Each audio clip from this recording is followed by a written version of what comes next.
ആധുനിക ലോകത്തിന്റെ കൺട്രോൾ ഏറ്റെടുത്തു എന്ന് അവകാശപ്പെട്ടുകൊണ്ട് രംഗത്ത് വന്ന സയൻസ്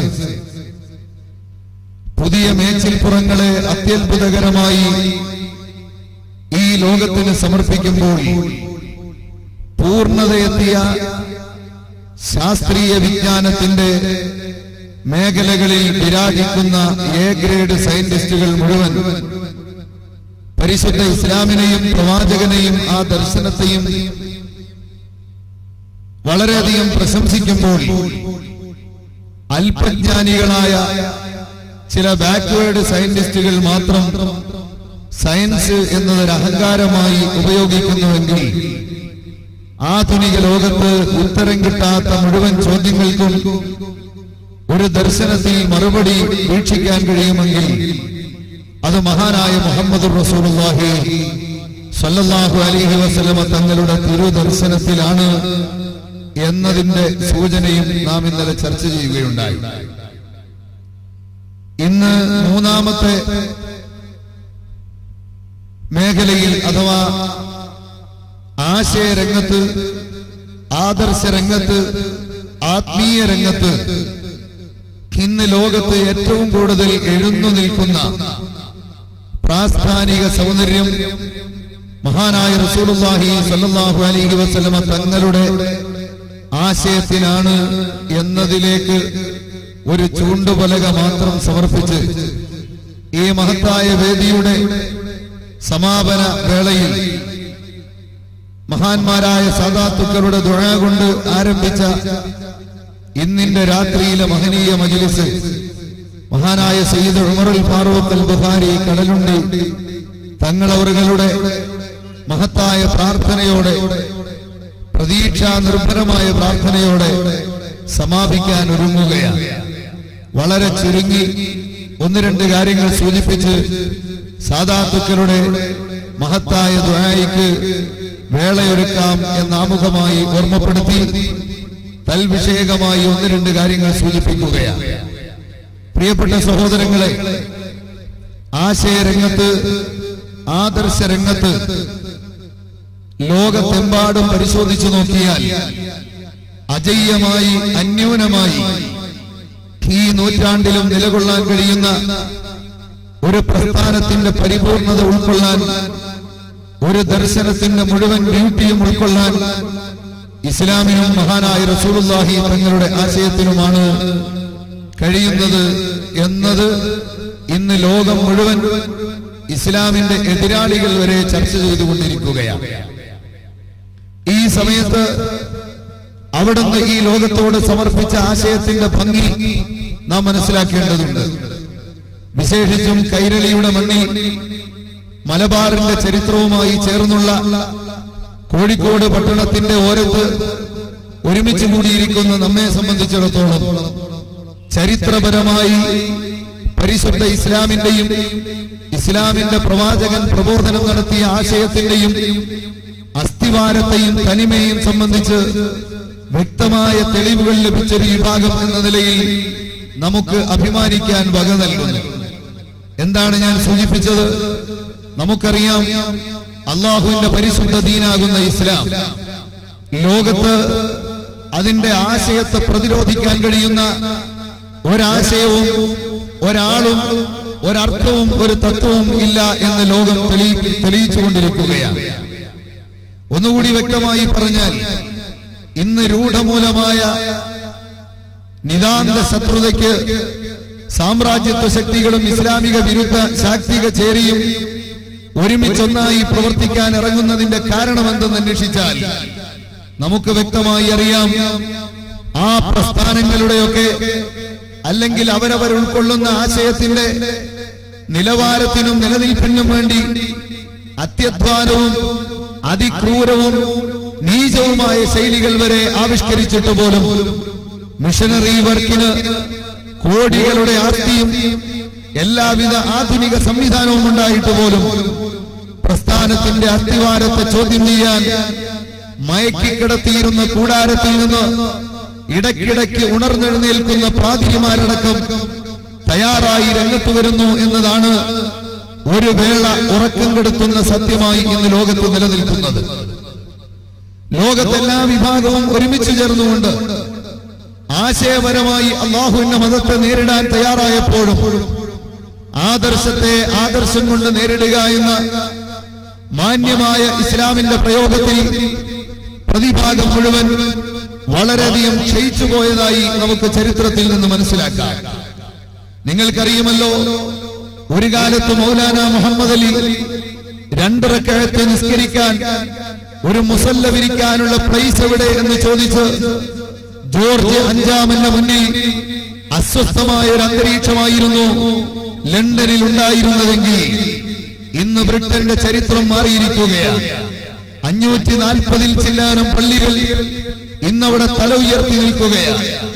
മുസ്ലിങ്ങളുടെ നിസ്കാര സ്ഥലമായി ഔദ്യോഗികമായി അറിയപ്പെടുന്ന അള്ളാഹുവിന്റെ ഭവനങ്ങൾ കൊണ്ട് ബ്രിട്ടന്റെ മേഖലയാകെ സൗന്ദര്യം വളരെയധികം വർദ്ധിച്ചിരിക്കുന്നു എന്നാണ് നിഷ്പക്ഷ ചരിത്രകാരന്മാർ പോലും രേഖപ്പെടുത്തുന്നത്. പ്രിയപ്പെട്ട സഹോദരങ്ങളെ, ആ ബ്രിട്ടനിൽ മാത്രമല്ല, ഹിറ്റ്ലറിന്റെ തേർവാഴ്ച നടന്ന ജർമ്മനിയിൽ 800 ചില്ലാനം മുസ്ലിം പള്ളികൾ. അതുപോലെ ലോകത്തിന്റെ നാനാഭാഗവും പരിശോധിക്കുമ്പോ എന്തിനധികം ക്രൈസ്തവ സുഹൃത്തുക്കൾ ദൈവതുല്യമായി ആരാധിക്കുന്ന മാർപ്പാപ്പ ബെനഡിക്ട് 16 അദ്ദേഹത്തിന്റെ എപ്പലിന് സമീപം ഉയർന്നു നിൽക്കുന്ന മുസ്ലിം പള്ളി മിനാരത്തിലൂടെ അസ്സലാത്തു ഖൈറും മിനൻ നൗം എന്ന പ്രാരംഭത്തിലെ ഉപദേശവും നിർദ്ദേശവും കേട്ടുകൊണ്ടാണ് അദ്ദേഹം രാവിലെ പ്രഭാത സൂര്യനെ കാണാൻ എഴുന്നേറ്റ് വരുന്നത് എന്ന സത്യം വരെ ലോകത്ത് പരിശുദ്ധ ഇസ്ലാം വളർന്നു നിൽക്കുകയാണ്. നാമൊക്കെ സ്കൂളിലും കോളേജിലും പഠിച്ച ടോളമിയുടെ കണക്കിനോടോ അതല്ലെങ്കിൽ ഗ്രീക്ക് സയൻസിന്റെ കണക്കിനോടോ അല്ല, മറിച്ച് അറേബ്യയിൽ നിന്ന് പരിവർത്തനത്തിന്റെ മേഖലയിലൂടെ വൈജ്ഞാനിക രംഗത്ത് ശൂന്യത അനുഭവപ്പെട്ടിരുന്ന ഒരു വിഭാഗത്തെ കൈപിടിച്ചുയർത്തി വിജ്ഞാനത്തോടൊപ്പം വിശ്വാസത്തെയും സംസ്കാരത്തെയും ആദർശത്തെയും ഊട്ടിയുറപ്പിച്ച് വളരെ സിസ്റ്റമാറ്റിക്കായി കൊണ്ടുവന്ന ആ തലമുറയിൽ നിന്നാണ് യഥാർത്ഥ സയൻസിനെ ഉൾക്കൊള്ളാൻ കഴിയുന്നതെന്ന് ആധുനിക ലോകം പുതിയ മുദ്രാവാക്യമായി ചേർത്ത് വായിക്കാൻ തുടങ്ങുമ്പോൾ ലോകത്തിന്റെ വിവിധ ഭാഗങ്ങളിൽ ആധികാരിക പ്രസ്ഥാനമെന്ന് കൊട്ടിഘോഷിച്ച പല ഇസങ്ങളും ഇന്ന് മണ്ണടിഞ്ഞുകൊണ്ടിരിക്കുന്ന വേളയിൽ നിരവധി ചരിത്രാവശിഷ്ടങ്ങളുടെയും മരുഭൂമികളുടെയും നടുവിൽ പച്ച പരവതാനി വിരിച്ച് അജയ്യമായി വിളിച്ചു പറയാൻ കഴിയുന്ന ഒരാശയമായി അള്ളാഹുവിന്റെ ദീനാകുന്ന പരിശുദ്ധ ഇസ്ലാം നിലനിൽക്കുന്നു എന്നതും തങ്ങളുടെ രാജ്യത്തിന്റെ അരമനയ്ക്കകത്തിരുന്നുകൊണ്ട് ഇസ്ലാമിനെ പഠിക്കാൻ സൈറ്റുകളിലൂടെയും നെറ്റിലൂടെയും മാത്രം അവസരം ലഭിക്കുന്നവർ വരെ പരിശുദ്ധ ഇസ്ലാമിലേക്ക് ഓരോ ദിവസവും കടന്നു വരുന്നു എന്ന യാഥാർത്ഥ്യവുമാണ് തങ്ങളുടെ കാലിനടിയിലെ മണ്ണിളകുന്ന ദുഃഖഭാരത്തോടെ പിച്ചും പേയും വിളിച്ചു പറയുക മാത്രമല്ല, ആ ഇൻഫീരിയോറിറ്റി കോംപ്ലക്സ്, അപകർഷതാബോധം അതിരുവിട്ട് അക്രമവാസനയായി പെരുകി ലോകത്തിന്ന് കണ്ടിട്ടില്ലാത്ത, കേൾവി യഥാർത്ഥത്തിൽ ഇല്ലാത്ത അത്രയും ക്രൂരമായ ശിക്ഷാമുറയിലൂടെ ഈ ആദർശത്തിന്റെ വക്താക്കളെ ഇല്ലായ്മ ചെയ്യാൻ അങ്ങ് അബൂ ഖരീബ് ജയിലിലും അതുപോലെ വിവിധ പ്രദേശങ്ങളിലും ആസൂത്രിതമായ നീക്കങ്ങൾ നടന്നുകൊണ്ടിരിക്കുന്നുവെങ്കിൽ അതിന്റെ പ്രധാനപ്പെട്ട കാരണം പരിശുദ്ധ ഇസ്ലാം അത് പടർന്നു പന്തലിക്കുന്നു എന്നതാണ്. ഇവരൊക്കെ സൃഷ്ടിച്ചെടുത്ത സാമ്രാജ്യത്വത്തിന്റെ എല്ലാ കൂടാരങ്ങളെയും ആശയപരമായി വെല്ലുവിളിക്കാൻ കെൽപ്പുള്ള ഒരു പ്രസ്ഥാനമായി 14 നൂറ്റാണ്ടുകൾക്ക് മുമ്പ് പ്രചരണത്തിന് വേണ്ടി ഏറ്റെടുത്ത മുഹമ്മദുർ റസൂലുള്ളാഹി അങ്ങ് മക്കയിലും മദീനയിലും സൃഷ്ടിച്ച വിപ്ലവം 1400 വർഷത്തിന്റെ പഴക്കം പോലും വേണ്ട, ഒരു ദിവസത്തിന്റെ പഴക്കം പോലും തോന്നിപ്പിക്കാതെ ആ പഴമയുള്ള ആശയത്തിൽ നിന്ന് ഒരു ചെറിയ വരി പോലും വിട്ടുകളയാതെ ഇന്നും ഈ നൂറ്റാണ്ടിൽ നിലനിൽക്കുന്നു എന്നത് ലോകത്തെ ഏറ്റവും അത്ഭുതകരവും ഇസ്ലാമിനെതിരെ ഏറ്റവും വലിയ ശത്രുത വലിച്ചു വരുത്തുന്നതുമായ ഒരു ഘടകമായി ഇന്ന് നിലകൊള്ളുകയാണ്. ഞാൻ അതിന്റെ വിശദീകരണത്തിലേക്ക് പോകേണ്ടതില്ല. പ്രഥമമായി തന്നെ മനസ്സിലാകത്തക്ക രീതിയിൽ മോഡേൺ മീഡിയകളിലേക്ക് കടന്നു ചെന്നാൽ കോണ്ടംപററിയായ സമകാലീനമായ സാഹചര്യങ്ങളെയും ആളുകളെയും പരിശോധിച്ചാൽ നമുക്കത് വ്യക്തമായി മനസ്സിലാകുന്നതാണ്. ഇവിടെ നിന്നുകൊണ്ട് നാം ഒന്ന് ആലോചിക്കുക. പരിശുദ്ധ ഇസ്ലാമിന്റെ ആശയം ഹബീബ് റസൂലുള്ളാഹി സ്വല്ലല്ലാഹു അലൈഹി വസല്ലം തങ്ങൾ നമുക്ക് പ്രചരിപ്പിച്ചു തന്ന് ഇതാണ് നിങ്ങൾ പിടിക്കേണ്ടതെന്ന് പറഞ്ഞ ആ ആശയത്തിന്റെ സൗന്ദര്യം എവിടെയാണ് നമുക്ക് ബോധ്യപ്പെടാൻ ഇനി ബാക്കിയുള്ളത്? നിങ്ങളൊന്ന് ആലോചിച്ചു നോക്കൂ. അള്ളാഹുവിന്റെ പരിശുദ്ധ ദീനിന്റെ പ്രബോധനവുമായി ലോകത്തിന്റെ തന്നെ നേതൃത്വവും ഇബ്രാഹിം നബി അലൈഹി ഇസ്ലാമിന്റെയും ഇസ്മായിൽ നബി അലൈഹി ഇസ്ലാമിന്റെയും നേതൃത്വത്തിൽ അതാ ആധികാരികമായ ഒരു കേന്ദ്രത്തിന്റെ പുനരാവിഷ്കരണം നടത്തി അതിലേക്ക് സെൻട്രലൈസ് ചെയ്തുകൊണ്ട് തന്നെ ആഗോളതലത്തിൽ അറിയപ്പെടേണ്ടുന്ന, ആഗോള പ്രശസ്തനാകേണ്ടുന്ന, ലോകം മുഴുവൻ ഒരാശയത്തിന്റെ പ്രതിനിധാനത്തിനു വേണ്ടി ഇറങ്ങിത്തിരിക്കേണ്ടുന്ന നേതൃത്വത്തെ ഔദ്യോഗികമായി അള്ളാഹു യാത്രയാക്കിയപ്പോൾ ആ മഹാനായ മുഹമ്മദുർ റസൂലുള്ളാഹി സല്ലല്ലാഹു അലൈഹി വസല്ലം തങ്ങൾ നമുക്ക് പഠിപ്പിച്ചു തരികയാണ്. ഈ ആശയം ലോകത്തൊരുപാട് ആശയങ്ങൾ കടന്നു വന്നിട്ടുണ്ട്. മുൻകാല പ്രവാചകന്മാർ ഈ ലോകത്ത് അള്ളാഹുവിന്റെ ഗ്രന്ഥങ്ങളുമായി, അള്ളാഹുവിന്റെ ഏടുകളുമായി വന്ന് ആശയത്തെ പ്രതിനിധാനം ചെയ്യുകയും പ്രബോധനം നടത്തുകയും ചെയ്തെങ്കിൽ നാളുകൾ കഴിഞ്ഞപ്പോൾ അള്ളാഹുവിന്റെ ഗ്രന്ഥങ്ങളായ തൗറാത്തും ഇഞ്ചീലും വരെ നമുക്ക് വായിക്കാനും എഴുതാനും പറ്റാത്ത പരുവത്തിലേക്ക് മാറ്റപ്പെട്ടു പോയി. തഹരീഫ്, മാറ്റത്തിരുത്തൽ അവിടെ സംഭവിച്ചു. അവർ ഹലാലിനെ ഹറാമും ഹറാമിനെ ഹലാലുമാക്കി തബ്ദീൽ ചെയ്തപ്പോൾ പരസ്പരം അങ്ങോട്ടും ഇങ്ങോട്ടും സ്വാർത്ഥ താല്പര്യത്തിന് അടിമപ്പെട്ടുകൊണ്ട് സ്വാർത്ഥംബരികളായ പുരോഹിതന്മാരുടെ അതിക്രൂരമായ കൈകടത്തലിന് വിധേയമായപ്പോൾ സത്യത്തിന്റെ ആ കണികകളെ തേടിപ്പിടിക്കാൻ ആ ഗ്രന്ഥങ്ങളുടെ ആധികാരികമായ പ്രഖ്യാപനങ്ങളെ അളന്നുകുറിക്കാൻ കഴിയാതെ വന്നൊരു സാഹചര്യത്തിൽ പരിശുദ്ധ ഇസ്ലാം പഠിപ്പിച്ചു അള്ളാഹുവിന്റെ ഗ്രന്ഥങ്ങളായിരുന്നു അതെങ്കിലും ഇന്നിതാ മാറ്റത്തിരുത്തലുകൾക്ക് വിധേയമായിരിക്കുന്നു. അതിനെയെല്ലാം അപ്രസക്തമാക്കി, അതിനെയെല്ലാം മൻസൂഹാക്കി, ദുർബലമാക്കി അൽ ഫുർഖാനുൽ അദീം പരിശുദ്ധമായ ഗ്രന്ഥവുമായി മഹാനായ മുഹമ്മദുർ റസൂലുള്ളാഹി സ്വല്ലല്ലാഹു അലൈഹി വസല്ലം തങ്ങൾ കടന്നു വരികയാണ്. ആ സമയത്ത് അല്ലാഹുവിന്റെ റസൂല് അതാ സമൂഹത്തിന് പഠിപ്പിച്ചു കൊടുക്കുകയാണ്. ഖത്ത റസൂലുള്ളാഹി സ്വല്ലല്ലാഹു അലൈഹി വസല്ലം ബിയദിഹി, അവിടുത്തെ ശറഫാക്കപ്പെട്ട കരം കൊണ്ട് ആധികാരികമായി ഒരു പ്രസ്ഥാനത്തിന്റെ മുഴുവൻ നിയന്ത്രണം ഏറ്റെടുക്കാൻ പക്വതയുള്ള അവിടുത്തെ ആധികാരികമായ കരം കൊണ്ട് വരച്ച് കാണിച്ചു കൊടുക്കുകയാണ്. എന്റെ പ്രിയപ്പെട്ട സമൂഹമേ, ഹാദാ സബീലുല്ലാഹി മുസ്തഖീമാ, ഈ നേരെ വരച്ച ഋജുവായ പാതയുണ്ടല്ലോ, ഇത് അല്ലാഹുവിന്റെ ചൊവ്വായ മാർഗം.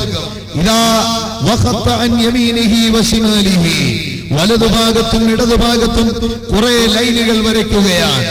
എന്നിട്ട് അല്ലാഹുവിന്റെ റസൂൽ പറയുന്നു ഹാദിഹി സുബുൽ, ഇത് വ്യത്യസ്തമായ മാർഗങ്ങളാണ്. ലൈസ മിൻഹാ സബീലുൻ ഇല്ലാ അലൈഹി ശൈത്താനു യദഉ ഇലൈഹി, ഇതിലേക്ക് വിളിക്കുന്ന പൈശാചിക അച്ചുതണ്ടിന്റെ കേന്ദ്രീകൃത സ്വഭാവം എല്ലാ വിഭ്രംശം സംഭവിച്ച പാതകളിലും നിങ്ങൾക്ക് കാണാം. അതുകൊണ്ട് ഋജുവായ നേരായ ഈ പാത, അതിനെയാണ് നിങ്ങൾ പിന്തുടരേണ്ടത്.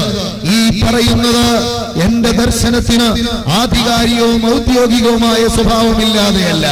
വമാ യന്തിഖു അനിൽ ഹവാ ഇൻ ഹുവ ഇല്ലാ വഹ്യു യൂഹാ, അന്തിമ പ്രമാണത്തിന്റെ തീർപ്പ് കൽപ്പിക്കുന്ന ആ സദസ്സിൽ ഇത് തന്നെയാണ് ശരിയായ അവസ്ഥ എന്ന നിലക്ക് പറഞ്ഞുകൊണ്ട് പിന്നീട് റസൂലുള്ളാഹി തങ്ങൾ ഓതി വഅന്ന ഹാദാ സിറാത്തീ മുസ്തഖീമൻ ഫത്തബിഊ, ഇതാണ് എന്റെ ചൊവ്വായ പാത, അതിനെ നിങ്ങൾ പിന്തുടരണം. നിശ്ചയമായും ഇത് തന്നെയാണ് പാത. പരിശുദ്ധ ഖുർആനിൽ അല്ലാഹുവിന്റെ കലാമ് വലാ തത്തബിഉ സുബുല, അല്ലാഹുവിന്റെ റസൂല് ഇൻഡിക്കേറ്റ് ചെയ്ത ഈ വിഭ്രംശം സംഭവിച്ച മാർഗങ്ങളെ നിങ്ങൾ പിന്തുടരാൻ പാടില്ല. ഫതഫറഖ ബികും അൻ സബീലി, അത് അല്ലാഹുവിന്റെ മാർഗ്ഗത്തെ തൊട്ട് നിങ്ങളെ തെറ്റിച്ചു കളയും. ദാലികും വസ്സാകും ബിഹി ലഅല്ലകും തത്തഖൂൻ, മുത്തഖീങ്ങളാകണമെന്നാണ് നിങ്ങളുടെ അഭിവാഞ്ചയെങ്കിൽ, ആദർശ പ്രാസ്ഥാനിക രംഗത്ത് 100% വിജയിച്ചവരാകണമെന്നാണ് നിങ്ങളുടെ ആഗ്രഹമെങ്കിൽ, ഈ തത്വവും ഈ അച്ചടക്ക വ്യവസ്ഥിതിയും പാലിക്കാതെ നിവൃത്തിയില്ല എന്ന് പരിശുദ്ധ ഖുർആൻ അല്ലാഹുവിന്റെ റസൂല് ആ ഖുർആനിന്റെ ആശയം കൊണ്ട് നമുക്ക് വിശദീകരിച്ചു തരികയാണ്. പ്രിയപ്പെട്ട സഹോദരങ്ങളെ, ഇത് കേരളക്കാർക്ക് എന്തുകൊണ്ട് വലിയ ഭാഗ്യം കിട്ടിയെന്ന് ഞാൻ പറഞ്ഞു. ഇത്തരമൊരു പ്രഖ്യാപനം ലോകം മുഴുവൻ നടത്തിയിരിക്കവേ അതാ എല്ലാ സമയത്തും നിസ്കാരത്തിൽ ഇഹ്ദിനസ് സിറാത്തൽ മുസ്തഖീം, ആ ചൊവ്വായ പാതയിലേക്ക് ഞങ്ങളെ ചേർത്തു തരണം റഹ്മാനെ എന്ന് അല്ലാഹുവിന്റെ മുന്നിൽ നിന്നുകൊണ്ട് അടിമകളായ നാം എല്ലാവരും 17 പ്രാവശ്യം നിർബന്ധമായും നിരവധി തവണ ഐച്ഛികമായും പറയുമ്പോൾ ആ സിറാത്തുൽ മുസ്തഖീം ഏതാണ്? സിറാത്തുൽ ലദീന അൻഅംത അലൈഹിം, നീ അനുഗ്രഹിച്ച മഹാന്മാരുടെ പാത. വിശുദ്ധ ഖുർആൻ ഒരർത്ഥശങ്കയ്ക്കും ഇടയില്ലാത്ത വിധം പ്രഖ്യാപിക്കുകയാണ്. സിറാത്തുൽ ലദീന അൻഅംത അലൈഹിം ഗൈറിൽ മഗ്ദൂബി അലൈഹിം, നിന്റെ കോപത്തിന് പാത്രീഭൂതമാകാതെ നിന്റെ അനുഗ്രഹത്തിന് വശംവദരായ, നിന്റെ അനുഗ്രഹാശിസുകൾ കൊണ്ട് വീർപ്പുമുട്ടിക്കപ്പെട്ട മഹാന്മാരുടെ പാതയാണ്. ആരാണ് മഹാന്മാർ? അതും വിശുദ്ധ ഖുർആൻ പറയുന്നു, അല്ലാഹുവിനെയും റസൂലിനെയും ശരിക്ക് ആദരിച്ച് അനുസരിച്ച് ആ അനുസരണ കൊണ്ട് പൂർണ്ണമായ വ്യക്തിത്വങ്ങൾ, അതാ ഫഉലൈക മഅല്ലദീന അൻഅമല്ലാഹു അലൈഹിം മിനൻ നബിയ്യീന വസ്സദ്ദീഖീന വസ്ശുഹദാഇ വസ്സാലിഹീൻ. വളരെ വ്യക്തമായി വിശുദ്ധ ഖുർആൻ പറഞ്ഞു ആരാണ് മഹാന്മാർ.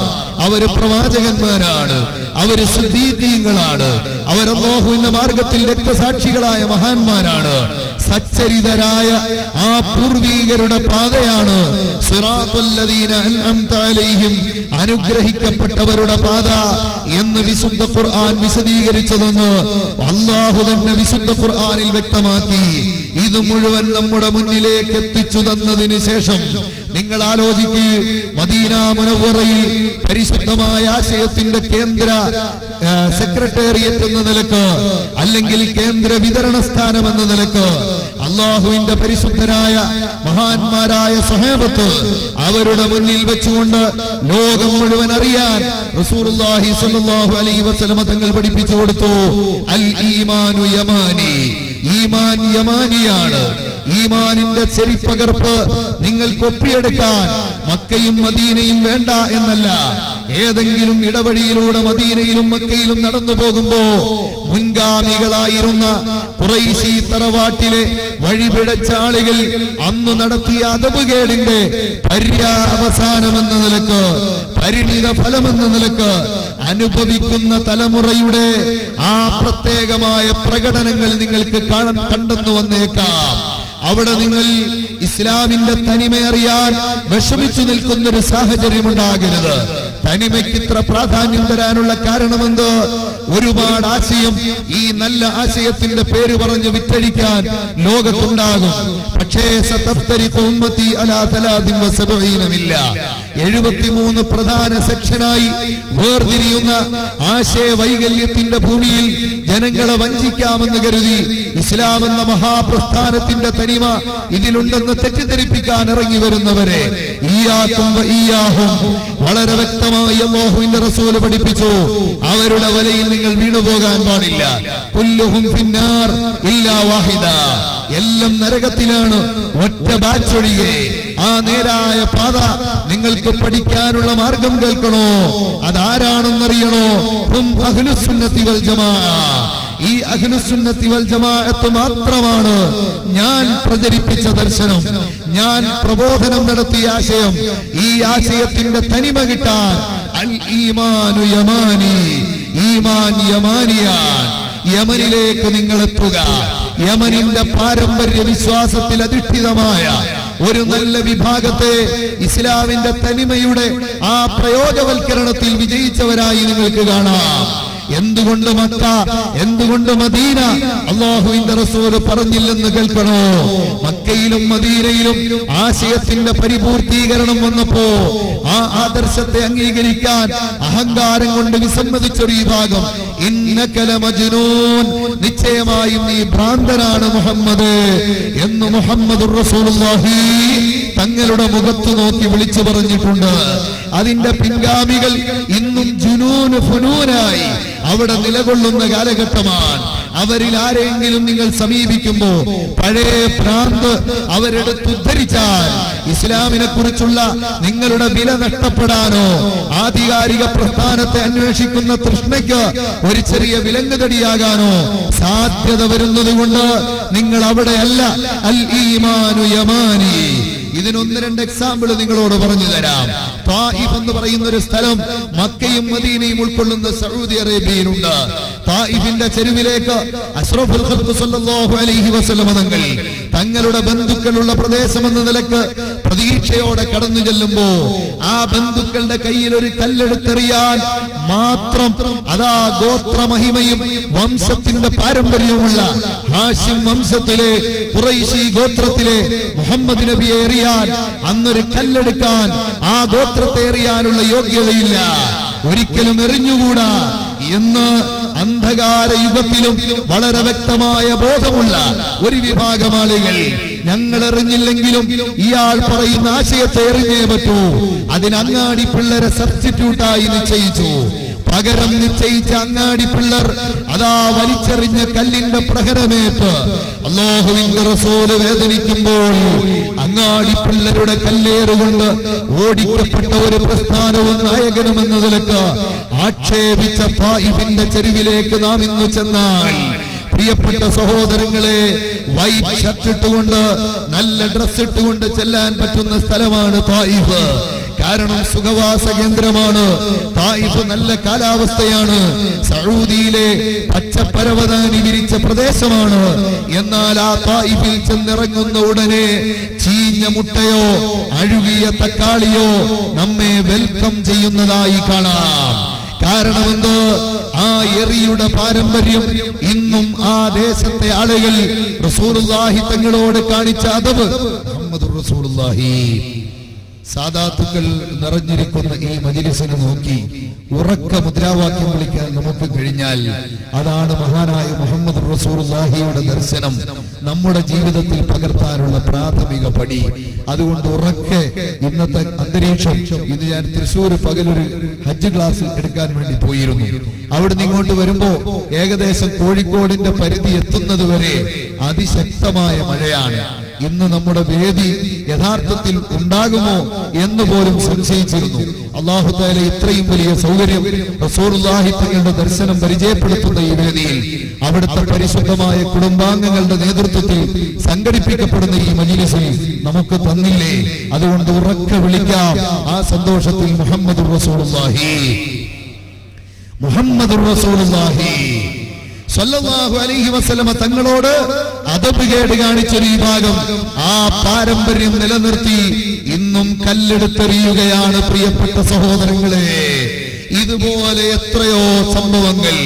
അതുകൊണ്ട് മക്കത്ത് നബി തങ്ങളെ മജ്നൂൻ എന്ന് വിളിച്ചാക്ഷേപിച്ചതിന്റെ പിൻഗാമികളാരെങ്കിലും ഇപ്പോഴും മജ്നൂനായി അവിടെ അലഞ്ഞു തിരിഞ്ഞ് നടപ്പുണ്ടെങ്കിൽ അവരെയാണ് റസൂലുള്ള പ്രചരിപ്പിച്ച നാട്ടിലെ ഒരു പ്രാക്ടിക്കൽ ഇസ്ലാമിക് ലൈഫുള്ള വ്യക്തി എന്ന നിലക്ക് നിങ്ങൾ കാണാൻ കഴിയുന്നതെങ്കിൽ ഇസ്ലാമിനെ കുറിച്ച് മിസ്അണ്ടർസ്റ്റാൻഡിംഗ് ഉണ്ടാകാം, തെറ്റിദ്ധാരണയുണ്ടാകാം. അതുകൊണ്ട് നിങ്ങളോട് പറയുന്നു, അൽ ഈമാനു യമാനി. പ്രാമാണികമായ പിൻബലത്തോടെ ആദർശത്തിന്റെ മുഴുവനും സൗന്ദര്യം ഉൾക്കൊണ്ട് ഒരു വിഭാഗത്തിന്റെ ജീവിതോദാഹരണം കാണാൻ ഒരു പ്രദേശത്തെ പരിചയപ്പെടുത്തിയത് യമനാൻ. ആ യമനിൽ നിന്ന് ആധികാരിക ചരിത്രത്തിന്റെ ശകലം പരിശോധിച്ചാൽ യമനിലെ മഅബറിൽ ജനിച്ചു എന്ന് പ്രാമുഖ്യമുള്ള ചരിത്രം രേഖപ്പെടുത്തുന്ന ആ യമനിന്റെ പ്രത്യേകമായ പരിചയവുമായി നമ്മുടെ നാട്ടിലേക്ക് ഒഫീഷ്യൽ ഡിസ്ട്രിബ്യൂട്ടഡ് ഏജൻസിയായി മാലിക് ദീനാർ റളിയല്ലാഹു അൻഹു വന്നതുപോലെ അതിന്റെ പിന്തുടർച്ച റസൂലുള്ളാഹി തങ്ങളുടെ അടുക്കൽ നിന്നുള്ള ആ ശരിയായ ആശയത്തെ വിശദീകരിച്ച് മനസ്സിലാക്കി തരാൻ ഔദ്യോഗിക ഭാഷ്യമായി കടന്നു വന്ന സൈനുദ്ദീൻ മഖ്ദൂം റളിയല്ലാഹു അൻഹു ഒന്നാമന്റെയും രണ്ടാമന്റെയും പ്രഭാവം സൃഷ്ടിച്ച് ലോകം മുഴുവൻ ആകർഷിച്ച പ്രദേശമാണ് കേരളം. മലബാറിലെ മക്ക എന്നറിയപ്പെടുന്ന പൊന്നാനി സെൻട്രലൈസ് ചെയ്തുകൊണ്ട് അവർ നടത്തിയ ഇസ്ലാമിക രംഗത്തെ ആശയ വിപ്ലവം പ്രിയപ്പെട്ട സഹോദരങ്ങളെ, ലോകത്തൊരാൾക്കും വായിക്കാൻ കഴിയാത്തത്ര ഭദ്രമാണ്, കൊത്തിവെക്കപ്പെട്ട യാഥാർത്ഥ്യമാണ്. നിങ്ങൾക്കറിയുമല്ലോ, ഇവിടെ വന്ന് ഇസ്ലാമിനെ പരിചയപ്പെടുത്താനും ഇസ്ലാമിന്റെ പ്രബോധനം ശക്തിപ്പെടുത്താനും ഒഴുകിയപ്പോൾ ചെയ്തു കിടക്കുന്ന ഒരു സമൂഹത്തിനിടയിൽ വ്യതിരിക്തമായ ഒരു ആശയത്തെ പരിചയപ്പെടുത്തുന്നതിന് കേവലം ഒരു പ്രസംഗവും ഒരു പ്രബോധന കാലത്തെ ആയുസ്സും പോരാ.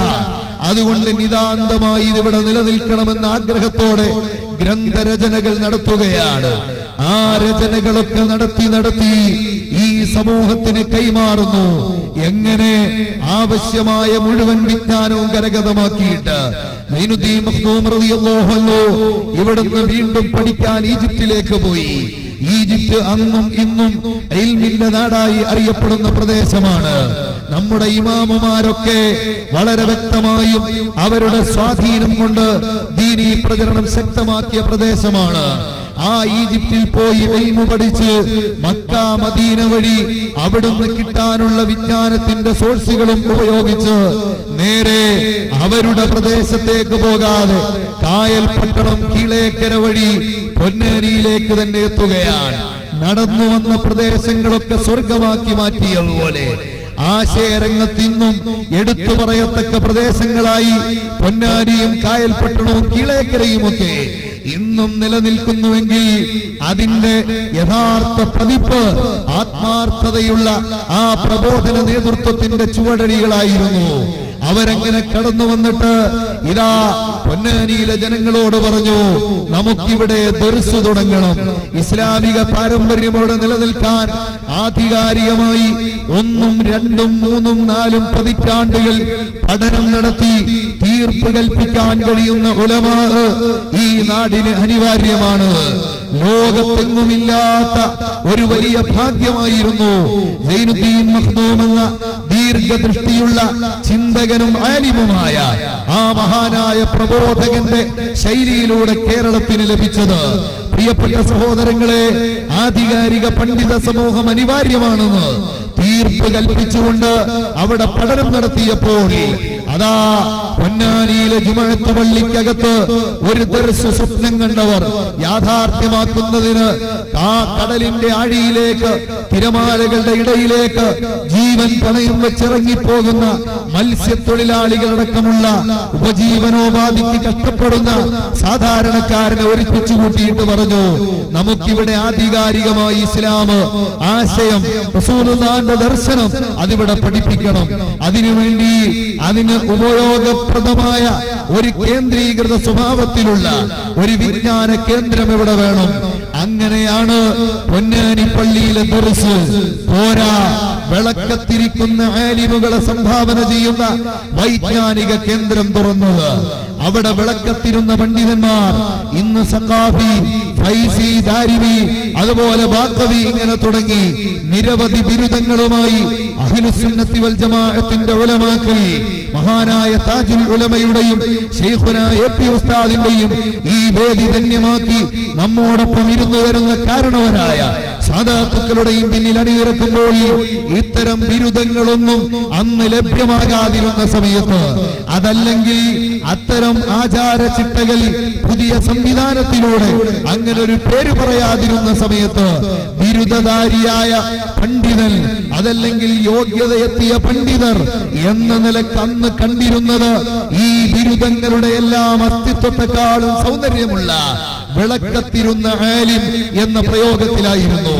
ആ പ്രയോഗത്തിൽ കേരളത്തിലെ ഉലമാ മാത്രമല്ല ഉണ്ടായത്, അങ്ങ് മലേഷ്യ, സിംഗപ്പൂർ അടക്കിപ്പിടിച്ച് ഈ നാട്ടിലേക്ക് വന്ന് ഇൽമു നേടി അഹ്ലുസുന്നത്തി വൽ ജമാഅത്തിന്റെ പതാക ഏത് കാറ്റടിച്ചാലും അമേരിക്കക്കാരന്റെ സമ്മർദ്ദം കൊണ്ട് വീർപ്പുമുട്ടിയാലും മഹാതീർ മുഹമ്മദ് എന്ന പരിഷ്കാരിയുടെ കീഴിൽ 1.5 പതിറ്റാണ്ട് കാലം ആ രാജ്യം ഇഴുകിച്ചേർന്നാലും അഹ്ലുസുന്നത്തിന്റെ ആശയത്തിൽ നിന്ന് അല്പം പോലും വ്യതിചലിക്കാൻ സാധ്യമല്ല എന്ന് പറഞ്ഞ് സാധാരണക്കാരെ പോലെ ജീവിക്കുന്ന, സാധാരണ വേഷത്തിൽ തന്നെ കഴിയുന്ന അവിടുത്തെ അഗ്രേസര പണ്ഡിതർ ആധികാരികമായി പിടിച്ചു നിർത്താൻ നിരവധി പരിഷ്കാരങ്ങളുടെ പറുദീസയും വലിയ ടവറിന്റെ ഉടമയായ രാജ്യവും ഒരുപാട് പുതിയ ആശയങ്ങളും നിലനിൽക്കുമ്പോഴും അഹ്ലുസുന്നത്തിന്റെ ആധികാരികത മലേഷ്യ, സിംഗപ്പൂർ പ്രദേശങ്ങളിൽ ഇന്നും നിലനിൽക്കുന്നതിന്റെ സർവ ക്രെഡിറ്റും പൊന്നാനിയിലെ വിളക്കത്തിരുന്ന ബിരുദത്തിലായിരുന്നു.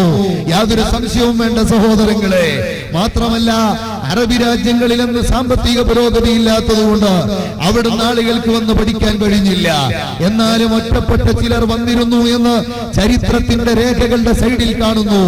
ഇനി വേണ്ട, സൈനുദ്ദീൻ മഖ്ദൂമിന്റെ പ്രസക്തി എന്താണെന്ന് ഈ കേരളക്കാരെ ബോധ്യപ്പെടുത്താൻ അല്ലാഹു നിശ്ചയിച്ചൊരു തെളിവെന്ന നിലക്ക് പഠിക്കാൻ എവിടെയാണോ പോയത് ആ ഈജിപ്ത് എന്ന വൈജ്ഞാനിക കേന്ദ്രത്തിൽ നിന്ന് തന്നെ പൊന്നാനി സൈനുദ്ദീൻ മഖ്ദൂമിന്റെ അടുക്കൽ വിളക്കത്തിരുന്ന പണ്ഡിതനായി മാറാൻ പഠിക്കാൻ അവിടുന്ന് ആലിമീങ്ങൾ ഇങ്ങോട്ട് വന്നു. ഈജിപ്തുകാര് താമസിച്ചിരുന്ന സ്ഥലം ഇന്നും അവിടെ മിസ്രി പള്ളി എന്ന പേരിൽ ഒരു നിസ്കാരപ്പള്ളി കാണാം. ഈജിപ്തുകാരായ ആലിമീങ്ങൾ വിളക്കത്തിരുന്ന ബിരുദമെടുക്കാൻ, സൈനുദ്ദീൻ മഖ്ദൂമിന്റെ ശിഷ്യത്വം സ്വീകരിക്കാൻ വന്നു തങ്ങിയിരുന്ന സ്ഥലത്താണ് മിസ്രി പള്ളി എന്ന പേരിൽ ഇന്ന് പൊന്നാനിയിൽ നിലകൊള്ളുന്ന പള്ളി ഉള്ളത്. ലോക ചരിത്രത്തിൽ അഭൂതപൂർവവും അത്യത്ഭുതവുമായ ഒരു ഇസ്ലാമിക ആശയത്തിന്റെ പ്രാമാണിക ബോധം ഈ രാജ്യത്ത് സൃഷ്ടിക്കപ്പെടാൻ ആധികാരികമായ ഒരു അവസരം തുറന്നത് ആ മഹത്തായ വിജ്ഞാന വിസ്ഫോടനത്തിലൂടെയായിരുന്നു. പ്രിയപ്പെട്ട സഹോദരങ്ങളെ, എല്ലാ ശാഖകളിലും ഗ്രന്ഥങ്ങൾ രചിച്ചു, ആധികാരികമായത് മുഴുവനും പഠിപ്പിച്ചു. ഒരു വേള രാത്രി മുഹമ്മദുർ റസൂലുള്ളാഹി ഏതൊരു ദർശനമാണോ സൈനുദ്ദീൻ മഖ്ദൂം പഠിപ്പിച്ചു കൊടുക്കുന്നത് ആ ശാഖകളിൽ പരിജ്ഞാനം നേടാൻ ആവേശത്തോടെ ഉപജീവനോപാധിക്ക് കാണുന്ന സമയം കഴിച്ച് ബാക്കിയുള്ള ടൈം മുഴുവൻ കാണുന്ന കേരളത്തിലെ പ്രബുദ്ധമായ ഒരു പരിവർഗത്തെ കണ്ട് സന്തോഷം രേഖപ്പെടുത്തിയതാകാം അല്ലാഹുവിന്റെ റസൂൽ ഒരു രാത്രി സൈനുദ്ദീൻ മഖ്ദൂമിനോട് ചോദിക്കുന്നു, അല്ല, ഒഴുക്കിനെതിരെ നീന്താനുള്ള ടെക്നിക്ക് എന്തേ പഠിപ്പിച്ചു കൊടുക്കുന്നില്ല? ഒഴുക്കിനനുസരിച്ച് നീന്തിപ്പോകാനുള്ള സർവവൈജ്ഞാനിക ശാഖകളും തന്ത്രങ്ങളും പഠിപ്പിച്ചു കൊടുക്കുമ്പോൾ ഒഴുക്കിനെതിരെ നീന്തി അക്കരെ എത്തണമെങ്കിൽ ഒരു സ്ലോപ്പിൽ നീന്തണ്ടേ? അതെന്തുകൊണ്ട് പഠിപ്പിച്ചു കൊടുക്കുന്നില്ല? ഈ നിർദ്ദേശം അങ്ങ് വന്നപ്പോൾ സൈനുദ്ദീൻ മഖ്ദൂം റളിയല്ലാഹു അൻഹു കരയുകയാണ്. ആ കരച്ചിൽ സന്തോഷത്തിന്റെ കരച്ചിലാണ്. ഞാൻ ചെയ്തു കൂട്ടുന്ന ഇസ്ലാമിക ഖിദ്മത്തിന് ഔദ്യോഗിക അംഗീകാരം ലഭിച്ച സന്തോഷമാണ്. ആ സന്തോഷത്തെ ചിരിയുടെയും ആ സന്തോഷാശ്രു പൊഴിക്കുന്നതിന്റെയും അപ്പുറത്തേക്ക് തള്ളിവിടാൻ മാത്രം സൗന്ദര്യമുള്ളതായി അവരുടെ കൽവിൽ ബോധ്യപ്പെടുകയാണ് സഹോദരങ്ങളെ. എന്നിട്ട് സുബഹി വരെ ആ സന്തോഷ പ്രകടനവുമായിരുന്നു. സുബഹിക്ക് ശേഷം ഒഴുക്കിനെതിരെ നീന്താനുള്ള ടെക്നിക്ക് കേരളത്തിലെ ജനങ്ങൾക്ക് ഔദ്യോഗികമായി പഠിപ്പിച്ചു കൊടുക്കാൻ ലളിതമായി നടത്തിയ ഉദ്യമമാണ് ലോകപ്രശസ്തമായി അറിയപ്പെട്ട തസവ്വുഫിന്റെ പ്രാരംഭ പാഠമായ ഹിദായത്തുൽ അദ്കിയാ. അത് കൂടി നൽകി ആത്മീയതയുടെ സ്രോതസ് ആന്തരികമായി ഹൃദയത്തിലാണ് കുടികൊള്ളുന്നത് എന്ന നഗ്ന സത്യത്തിലേക്ക് കൈപിടിച്ചുയർത്തി ആ മേഖലയും സൈനുദ്ദീൻ മഖ്ദൂം റളിയല്ലാഹു തആല അൻഹു പഠിപ്പിച്ചു തരികയാണ്. രണ്ടാം മഖ്ദൂം എന്നറിയപ്പെടുന്ന സൈനുദ്ദീൻ മഖ്ദൂം രണ്ടാമനെന്നറിയപ്പെടുന്ന മാഹി കുഞ്ഞിപ്പള്ളിയിൽ വിശ്രമിക്കുന്നു എന്നൊരു ചരിത്ര പിൻബലത്തിലൂടെ മനസ്സിലാക്കുന്ന ആ മഹാനുഭാവനാണ് ലോകതലത്തിൽ അറിയപ്പെടുന്ന ഇസ്ലാമിക് ജുറിസ്പ്രുഡൻസ് അഥവാ ഇസ്ലാമിക ഫിഖ് കർമ്മശാസ്ത്രത്തിന്റെ ആധികാരിക ഗ്രന്ഥമെന്ന് ലോകത്തെ മുഴുവൻ കോടതികളും വിലയിരുത്തിപ്പോയ ഫത്ഹുൽ മുഈൻ എന്ന ഗ്രന്ഥത്തിന്റെ രചയിതാവ് പോരാ, അഖീദയും തസവ്വുഫും താരീഖും തഫ്സീറും ഹദീസും ഇസ്തിലാഹും മുഴുവനും പഠിപ്പിച്ച മഖ്ദൂമുമാർ സാമൂഹ്യ രംഗത്തെ ഇടപാടുകളിൽ വിശേഷിച്ചും ഇസ്ലാമിക് റിപ്പബ്ലിക് അല്ലാത്ത നമ്മുടെ രാജ്യത്ത് എങ്ങനെ ജീവിക്കാൻ കഴിയണം എന്നതിനെ കുറിച്ച് ആശങ്കമുറ്റി നിൽക്കുന്ന സമൂഹം അല്പജ്ഞാനം കൊണ്ട് പല മുദ്രാവാക്യവും എഴുതി ചേർക്കുകയും താഗൂത്തി ഗവൺമെന്റ് ആണെങ്കിൽ അവിടെ ഭരണത്തിന് പിന്തുണ നൽകാൻ പാടില്ലെന്നും 2 റക്അത്ത് നിസ്കരിച്ചാൽ സഹീഹാകുകയില്ലെന്നും വാദിച്ചിരുന്നിടം വരെ അബദ്ധ ജടിലമായി സഞ്ചരിച്ചൊരു വിഭാഗം ഒരു പ്രസ്ഥാനത്തിന്റെ മാനിഫെസ്റ്റോ ആയി അത് അറിയപ്പെട്ടിരുന്നു. ഇന്ന് ആ പ്രസ്ഥാനം നമുക്കറിയാം. ഇന്ന് തദ്ദേശ സ്വയംഭരണ സ്ഥാപനങ്ങളിലേക്കുള്ള മത്സരത്തിൽ ഔദ്യോഗികമായി വികസന മുന്നണി എന്ന പേരിൽ രാഷ്ട്രീയത്തോട് തീർത്തും വിട്ടുമാറി നിന്നൊരു വിഭാഗം മത്സരിച്ച് രാഷ്ട്രീയത്തിലേക്ക് കടന്ന ഒരു കാലഘട്ടമാണ്.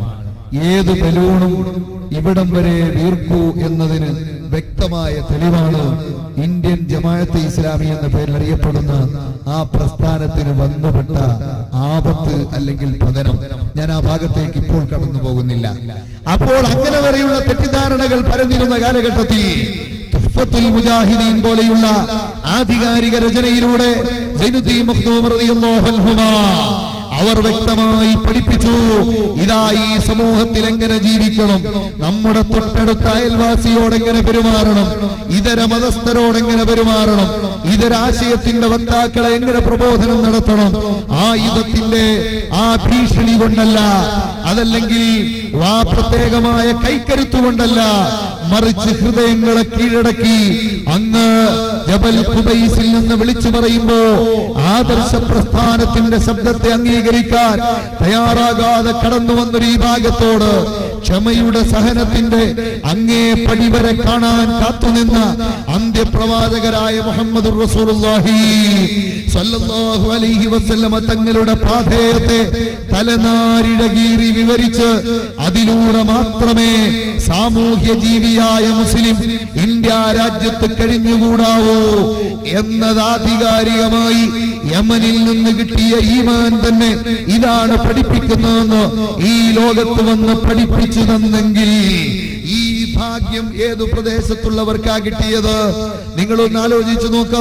അറബി രാജ്യങ്ങൾ പരിശോധിച്ചു നോക്കിയാൽ പലപ്പോഴും പരിശുദ്ധ ഖുർആൻ ഹിഫ്ളാക്കിയവരും അറബി ഫ്ലുവൻസിയോടെ സംസാരിക്കാൻ കഴിയുന്നവരും എന്ന വിധത്തിലാണ് ഏറ്റവും വലിയ പണ്ഡിതന്മാർക്ക് പലപ്പോഴും അവിടെ വിശേഷണം നൽകുക.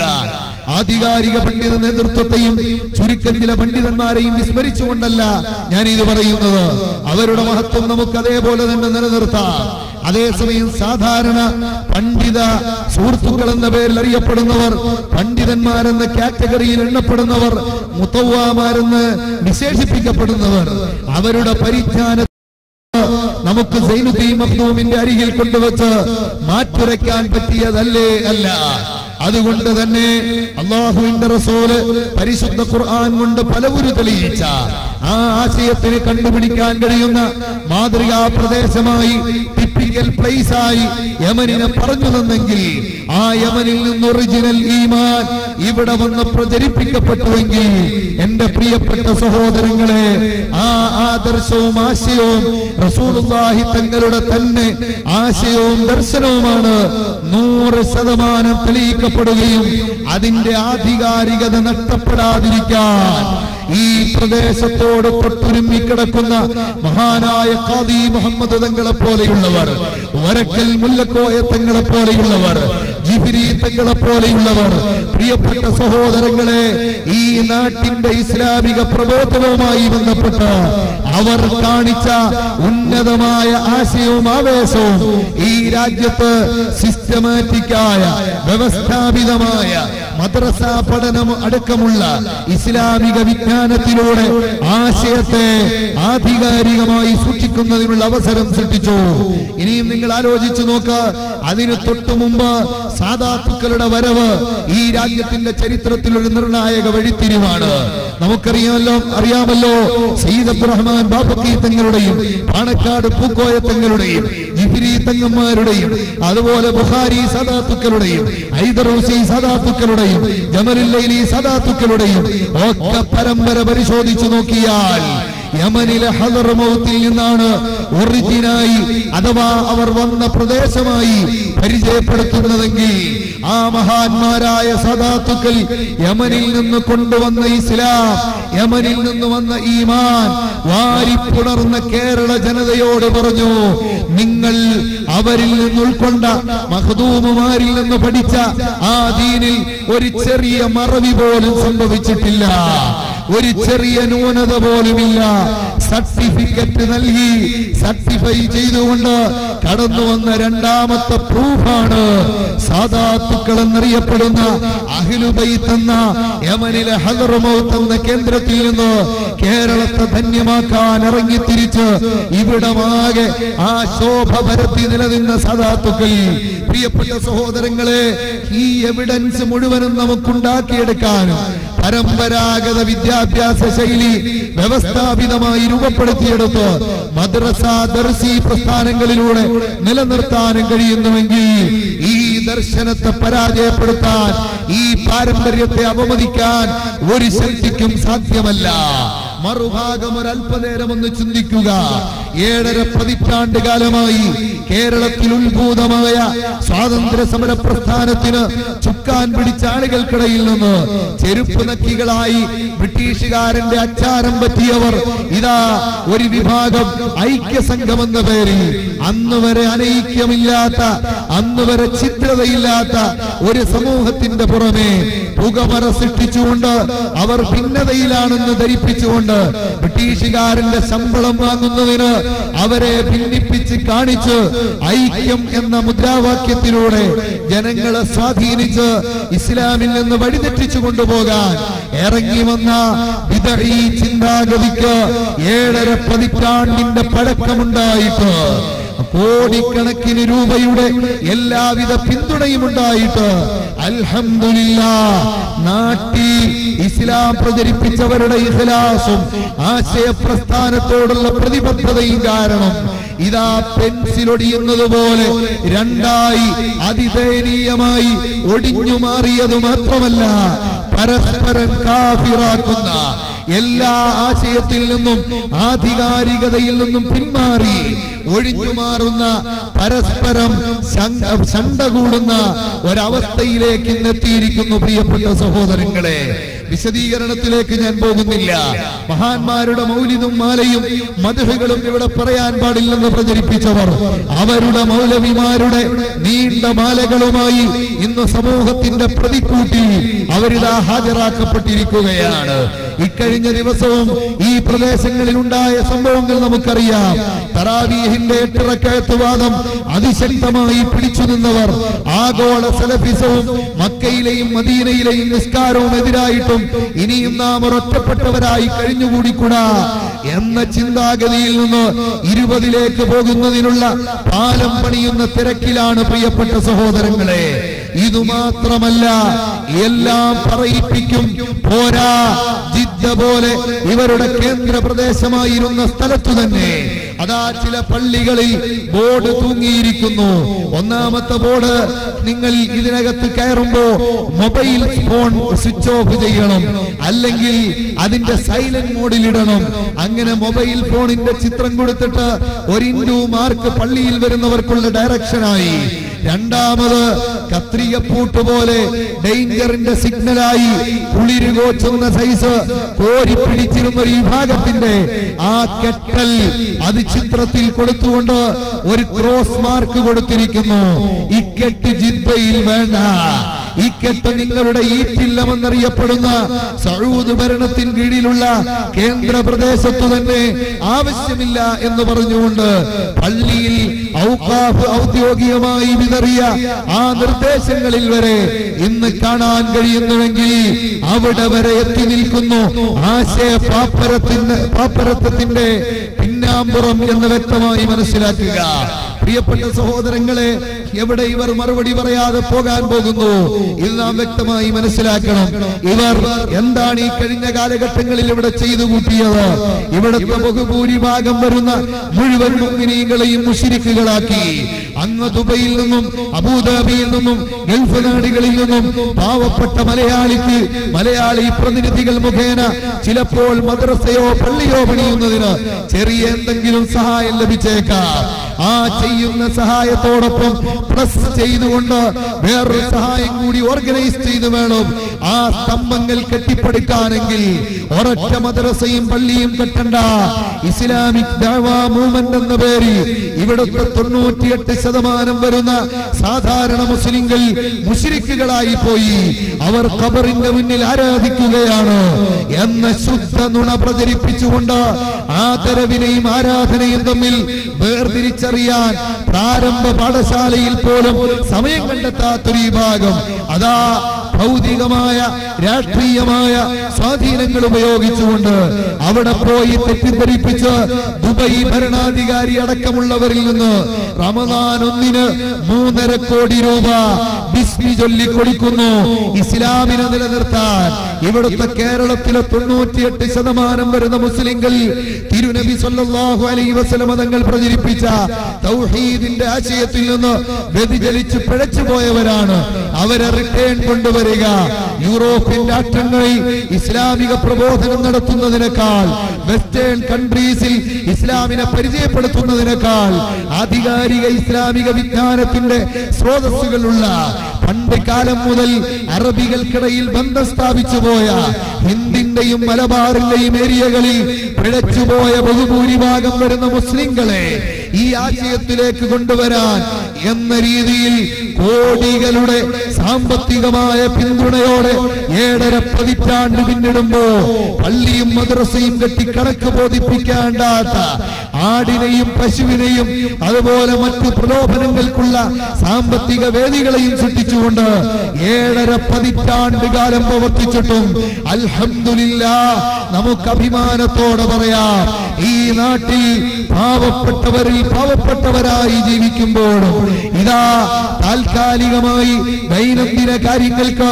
വളരെയധികം വിഷമിക്കുന്ന ഘട്ടത്തിലും ഈ പ്രസ്ഥാനത്തിന്റെ ആ മഹത്തായ ആധികാരികത സൂക്ഷിച്ചുകൊണ്ട് പുതിയതിലേക്ക് വരാൻ ആ പുതിയ ആശയത്തോട് രാജിയാകാൻ പ്രവാചക വിരുദ്ധ നിലപാടിനോട് ഇഴുകിച്ചേരാൻ മനസ്സില്ല എന്തു നഷ്ടപ്പെട്ടാലും എന്ന് പറയാൻ കഴിയുന്നൊരു വിഭാഗത്തെ രൂപപ്പെടുത്തി ഈ പുതുനൂറ്റാണ്ടിന്റെ പൂമുഖപ്പടിയിൽ നിർത്തിയിരിക്കുന്നു എന്നത് കേരളത്തിൽ തന്നെ കാണാൻ കഴിയുന്ന സൗന്ദര്യമുള്ള കാഴ്ചയാണെങ്കിൽ ഈ ബ്യൂട്ടിയുള്ള സൈറ്റ് ലോകം മുഴുവനും സൃഷ്ടിക്കാൻ കാരണമായ ഒരു ദർശനമാണ് മഹാനായ മുഹമ്മദുർ റസൂലുള്ളാഹി സ്വല്ലല്ലാഹു അലൈഹി വസല്ലം തങ്ങളുടെ.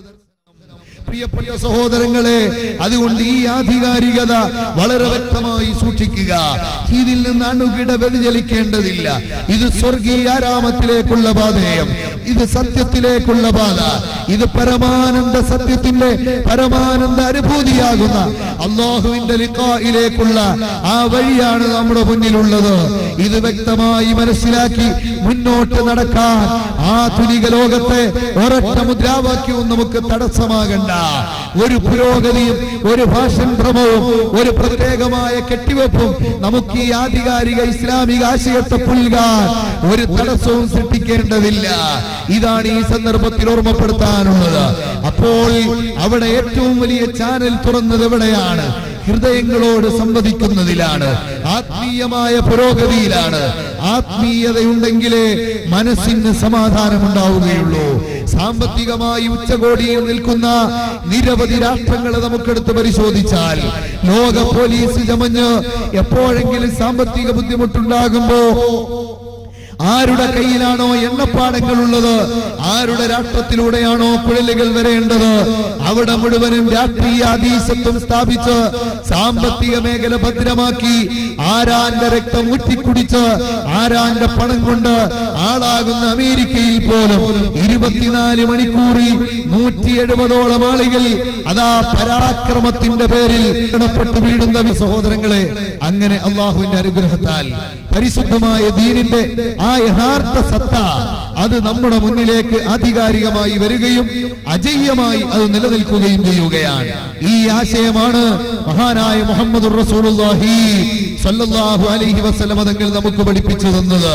അതുകൊണ്ട് ഈ ആശയത്തിന്റെ മണിമുറ്റത്ത് നിന്നുകൊണ്ട് ആധുനിക ലോകത്തെ മുഴുവൻ പ്രതിഭാസങ്ങളെയും വെല്ലുവിളിച്ചുകൊണ്ട് നമുക്ക് പറയാം, ഇതിനെ എതിരിടാൻ ഒരു ശക്തിക്കും സാധ്യമല്ല. ആശയപരമായി പ്രതിരോധിക്കാൻ തന്റെ ഇടമുള്ള ഏതെങ്കിലും പ്ലാറ്റ്ഫോമുകൾ സൃഷ്ടിക്കാൻ ആർക്കെങ്കിലും ലോകത്ത് കഴിയുമെങ്കിൽ അതാ പരിശുദ്ധ ഖുർആനിന്റെ വെല്ലുവിളി. അറബ് സാഹിത്യത്തിന്റെ പരമോന്നത കൊടിയിൽ നിൽക്കുന്ന ജാഹിലിയ കാലഘട്ടത്തിലെ സാഹിത്യ സാമ്രാട്ടുകളുടെ മുമ്പിൽ ഖുർആൻ അവതരിപ്പിച്ച വെല്ലുവിളി. പരിശുദ്ധ പ്രവാചകർ സല്ലല്ലാഹു അലൈഹി വസല്ലം തങ്ങൾ അറബികളുടെ മുന്നിൽ ചന്ദ്രനെ പിളർന്നും അതുപോലെ നിരവധി ദൃഷ്ടാന്തങ്ങൾ കാണിച്ചു കൊടുത്തും വളരെ വ്യക്തമായി പ്രൂഫുകളോടെ എവിഡൻസോടെ അവതരിപ്പിച്ച ഈ ദർശനത്തിന്റെ ആശയം അതിനെതിരെ ഒരു ചെറുവിരല് പോലും ആശയപരമായി സാമർത്ഥ്യത്തോടെ അവതരിപ്പിക്കാൻ ഇന്നുവരെ ഒരു ശക്തിക്കും കഴിഞ്ഞിട്ടില്ല. ഖിയാമത്ത് നാൾ വരെ സാധിക്കുകയുമില്ല. അല്ലാഹു സുബ്ഹാനഹു വ തആലാന്റെ ആ പരിശുദ്ധമായ ദീനിന്റെ ആശയത്തിനുള്ള വളരെ വലിയൊരു പ്രത്യേകതയാണ് പ്രിയപ്പെട്ട സഹോദരങ്ങളെ. ഈ ആശയത്തിൽ നിന്നുകൊണ്ട് നിങ്ങളോട് പറയാനുള്ളത് ഈ ഈമാനികമായ ഈ ആശയപരമായ ആ അടിസ്ഥാനപരമായ ബോധമാണ് നമ്മുടെ മനസ്സിനെ നയിക്കേണ്ടത്. മനസ്സിന് സമാധാനമില്ലാതെ സാമ്പത്തികവും ആയുധ സംബന്ധവുമായ മേൽക്കോയ്മ നേടിയവരെന്ന് വിഷമിച്ചുകൊണ്ടിരിക്കുമ്പോ ഒരുപാട് പട്ടാളത്തിന്റെ സിംബലുകളും വെച്ചുകൊണ്ട് അധികാരത്തിലിറങ്ങിയ പർവേസ് മുശറഫിന്റെ മുന്നിൽ ഇന്നത്തെ ഭൂകമ്പം വല്ലാത്തൊരു ഉലച്ചിൽ തട്ടിച്ചുവെങ്കിൽ പ്രിയപ്പെട്ട സഹോദരങ്ങളെ, എല്ലാത്തിനും പരിഹാരമായി പരിശുദ്ധ ഇസ്ലാമിന്റെ പ്രവാചകൻ വിശുദ്ധ ഖുർആൻ ഓതി നമുക്ക് പഠിപ്പിച്ചു തരുന്നു. വമാ തസ്ഖുതു മിൻ വറഖത്തിൻ ഇല്ലാ യഅലമുഹാ. ലോകത്തൊരില പോലും അല്ലാഹുവിന്റെ അനുമതിയില്ലാതെ വീഴുകയില്ല. പരമാണുവിന്റെ ചലനം പോലും കട്ടിക്കരിമ്പാറയുടെ ഉള്ളിലൂടെ കൂരിരുളടഞ്ഞ രാത്രിയിൽ ഒരു കട്ടിക്കരിമ്പാറ കിടക്കുന്ന പ്രദേശത്ത് അതിനുള്ളിലൂടെ കടന്നു പോകുന്ന കറുത്ത എറുമ്പിന്റെ ശബ്ദം കേൾക്കാനും അത് കാണാനും അതിനേക്കാളും അതിസ്ഥൂലവും സൂക്ഷ്മവുമായ മുഴുവൻ മേഖലകളെയും അനാവരണം ചെയ്യാനും അറിവിന്റെ വിശാലമായ പരിധിയില്ലാത്ത ലോകത്ത് പ്രപഞ്ചനാഥനായ അല്ലാഹുവിന് കഴിയുന്നു. അതുകൊണ്ട് നിങ്ങളോട് പറയാനുള്ളത് ഭൂകമ്പത്തിന്റെ ഒറിജിൻ എവിടെയാണ്? സുനാമിയുടെ പ്രാരംഭം എവിടെയാണ്? അതുപോലെ അറ്റാക്ക് ചെയ്യുന്ന കത്രീനയും റീത്തയും എവിടെയാണ് അറ്റാക്ക് ചെയ്യുക? ഇത് മുഴുവനും അറിയാവുന്നവൻ അല്ലാഹുവാണ്. മാത്രമല്ല ഈ പ്രപഞ്ച സൃഷ്ടാവായ റസൂലുള്ളാഹി പ്രചരിപ്പിച്ച ഇസ്ലാമിന്റെ സ്ഥാപകനായ അല്ലാഹു തആല അറിയാതെ ലോകത്തൊരു ചെറിയ لا تسقط من ورقة إلا يعلمها ولا حبة في ظلمات الأرض.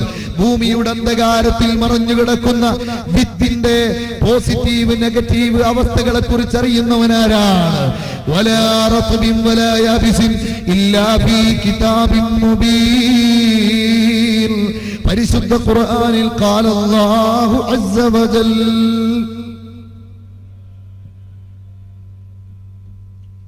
വ്യക്തമായ റിക്കാർഡിൽ മുൻകൂട്ടി രേഖപ്പെടുത്തിയ ലൗഹുൽ മഹ്ഫൂസിൽ വിവരിച്ചതുപോലെയല്ലാതെ ലോകത്ത് ഒന്നും സംഭവിക്കുകയില്ല. അതുകൊണ്ട് ക്ഷിപ്രസാധ്യമായ ഈ ലോക ജീവിതത്തിൽ മരണമെന്ന പ്രതിഭാസത്തോടെ പലരുടെയും വാചകസരത്ത് അവസാനിക്കുന്നുവെങ്കിൽ, ആശയപരമായ മേന്മ അവസാനിക്കുന്നുവെങ്കിൽ, ആശയത്തിന്റെ പ്രചരണത്തിന് പിന്നീടുള്ള ചോദ്യത്തിന് മറുപടി കണ്ടെത്താൻ കഴിയാതെ വിറങ്ങലിച്ചു നിൽക്കുന്നുവെങ്കിൽ, ആ വിറയലിന്റെ തുടക്കത്തിൽ നിന്ന് ഒരത്ഭുതകരമായ പൂർത്തീകരണം വരുത്താൻ അല്ലാഹുവിന്റെ റസൂല് പഠിപ്പിക്കുന്നു. മക്കളെ, ഒരു ശരിയായ വിചാരണാ ലോകമുണ്ട്. ഹാസിബൂ ഖബ്ല അൻ തുഹാസബൂ. അവിടെ വിചാരണ ചെയ്യപ്പെടുന്നതിന് മുമ്പ് ആത്മവിചാരത്തിന് വേദിയൊരുക്കുക. ഈ വേദിയൊരുക്കാനുള്ള മറുലോകത്തെ ജീവിതം, മരിക്കാത്ത ജീവിതം, ശാശ്വതമായ ലോകം, ഇതിനെക്കുറിച്ച് വ്യക്തമായ ബോധ്യം തരുന്ന ആ ആശയത്തെ മനസ്സിലേക്ക് എടുത്തുദ്ധരിച്ച ഒരു വിശ്വാസി അവൻ ഇതാ സമർപ്പണ ബുദ്ധിയോടെ ജീവിക്കുകയാണ്. അവനെ സംബന്ധിച്ചിടത്തോളം സുനാമി പ്രശ്നമല്ല. അവനെ സംബന്ധിച്ചിടത്തോളം കത്രീനയും റീത്തയും വിഷയമല്ല, ഭൂകമ്പം വിഷയമല്ല. അപകടങ്ങളെ കുറിച്ച് സന്തോഷത്തോടെയോ ആശ്വാസത്തോടെയോ സംസാരിക്കുന്നതല്ല ഇത്. ലോകത്തൊന്നും അല്ലാഹു അറിയാതെ സംഭവിക്കില്ല. വിശ്വാസിയുടെ വിശ്വാസം വർദ്ധിക്കാൻ ഇത്തരം സംഭവങ്ങൾ ഉപകരിക്കുകയും അപകടങ്ങളിൽ നിന്ന് അല്ലാഹുവിനോട് തന്നെ കാവലിനെ ചോദിക്കുകയും ചെയ്യുക. നിങ്ങളൊന്ന് ആലോചിച്ചു നോക്ക് സഹോദരങ്ങളെ, നമ്മുടെ നാട്ടിൽ ഈ അടുത്തുണ്ടായ സുനാമി, അതിനെക്കുറിച്ച് പരിശുദ്ധ ഖുർആനും പരിശുദ്ധ ഇസ്ലാമും ഒക്കെ വിവരിച്ചു തന്നിട്ടുണ്ട്. ഞാൻ ആ ഭാഗത്തേക്ക് അതിലേക്ക് കടക്കുന്നില്ല. അതേ സമയത്ത് ലഹറൽ ഫസാദു ബിൽ ബർരി വൽ ബഹരി ബിമാ കസബത് ഐദിൻ നാസ് ലിയുദീഖഹും ബഅദല്ലദീ അമിലൂ ലഅല്ലഹും യർജിഊൻ. എന്തിനാണ് ഇങ്ങനത്തെ സുനാമി വരുന്നത്? എന്തിനാണ് ഇങ്ങനത്തെ പ്രത്യേകമായ ചില പരീക്ഷണങ്ങൾ ഉണ്ടാകുന്നത്? ഈ ഫസാദിനെ വിളിച്ചു വരുത്തിയത് ജനങ്ങളുടെ തോന്നിവാസമാണ്. അവരുടെ കരങ്ങൾ ചെയ്തു കൂട്ടുന്ന ആപത്താണ് ഇതിന് കാരണം. ലിയുദീഖഹും ബഅദല്ലദീ അമിലൂ, അവര് പ്രവർത്തിച്ചു കൂട്ടിയതിന്റെ ചെറിയൊരു ടേസ്റ്റ് അവർക്ക് അനുഭവിക്കാൻ വേണ്ടിയാണ്, ഒരു ടെസ്റ്റ് ഡോസിന് വേണ്ടിയാണ് നാം സുനാമിയെ അയക്കുന്നത്. ഇതൊരു വലിയ ശിക്ഷയല്ല, ഇത് ഖിയാമത്ത് നാളിന്റെ ഇടിപ്പടക്കമല്ല, ഇത് ഭീകരമായ ലക്ഷണമല്ല, മറിച്ചൊരു സാമ്പിൾ ഡോസാണ്. അല്ലാഹുവിന്റെ ഖുർആൻ പറയുന്നു, വലനുദീഖന്നഹും മിനൽ അദാബിൽ അദ്നാ ദൂനൽ അദാബിൽ അക്ബരി ലഅല്ലഹും യർജിഊൻ. ഇതൊരു ചെറിയ ശിക്ഷയാണ്, ഒരു സാമ്പിൾ ഡോസാണ്. പക്ഷേ ഇതിൽ നിന്ന് പാഠം ഉൾക്കൊണ്ടില്ലെങ്കിലോ, മാ നൻസഖ് മിൻ ആയത്തിൻ ഔ നുൻസിഹാ നഅതി ബിഖൈരിൻ മിൻഹാ. വലിയ പവർ ഉള്ളത് നമ്മുടെ കസ്റ്റഡിയിലുണ്ട്. ഒന്നിനെയും നിസാരമാക്കി വിടില്ല. ആച്ച മുതൽ ആലപ്പാട് വരെ ആഞ്ഞടിച്ച സുനാമി കോഴിക്കോടിന്റെയും മലപ്പുറത്തിന്റെയും അതുപോലെ മലബാറിന്റെയും തീരങ്ങളിൽ അടിച്ചില്ലല്ലോ എന്ന നിലക്ക് മലബാറിന്റെ മക്കൾ, അതല്ലെങ്കിൽ കേരളത്തിലെ ജനങ്ങൾ, അതല്ലെങ്കിൽ വിശ്വാസികളായ ആളുകൾ വീണ്ടും അശ്രദ്ധയോടെ ജീവിച്ചാൽ കനത്ത ഭൂകമ്പങ്ങൾ കൊണ്ട് പരീക്ഷിക്കുമെന്ന അല്ലാഹുവിന്റെ തീരുമാനമാണ്. പ്രിയപ്പെട്ട സഹോദരങ്ങളെ, ഈ സുനാമിയുടെ ബാക്കി പത്രത്തെ കുറിച്ച് ആലോചിക്കുമ്പോ അല്ലാഹുവിന്റെ ശിക്ഷ ഇറങ്ങിയാൽ തടയാൻ ഒരു ശക്തിക്കും കഴിയില്ല. വീക്ക്നെസ് ഉണ്ടെന്ന് ധരിച്ച ചിലർ അവിടുന്ന് രക്ഷപ്പെട്ടു മാറി. ചില വയസ്സായ ആളുകൾ, ഒരു തള്ളയെ സുനാമി ബാധിച്ച പ്രദേശത്ത് പൊക്കിയെടുക്കാൻ ശ്രമിച്ച ഫാമിലി അംഗങ്ങൾ ഈ തള്ളയെ പിടിച്ചെടുക്കാൻ കഴിയുന്നില്ലെന്ന് പറഞ്ഞ് പഴിച്ചവിടെ കിടത്തിയിട്ട് പോയി. ഈ തള്ളയെ സുനാമി ബാധിച്ച രൗദ്രാക്ഷഭാവം പൂണ്ട കടൽ അവരെ എടുക്കാൻ കൂട്ടാക്കാതെ കടല് തിരിച്ചങ്ങ് പോയി. അല്ലാഹുവിന്റെ ചില ദൃഷ്ടാന്തങ്ങളാണ്. കാല് തളർന്നു പോയൊരു മനുഷ്യൻ, അയാളെ പൊക്കിയെടുത്ത് എഴുന്നേൽപ്പിച്ചു നിർത്തി. താങ്ങിയെടുത്തു കൊണ്ടുപോകാൻ സമയമില്ലാതെ വേജാറായവർ ഓടി രക്ഷപ്പെട്ടു.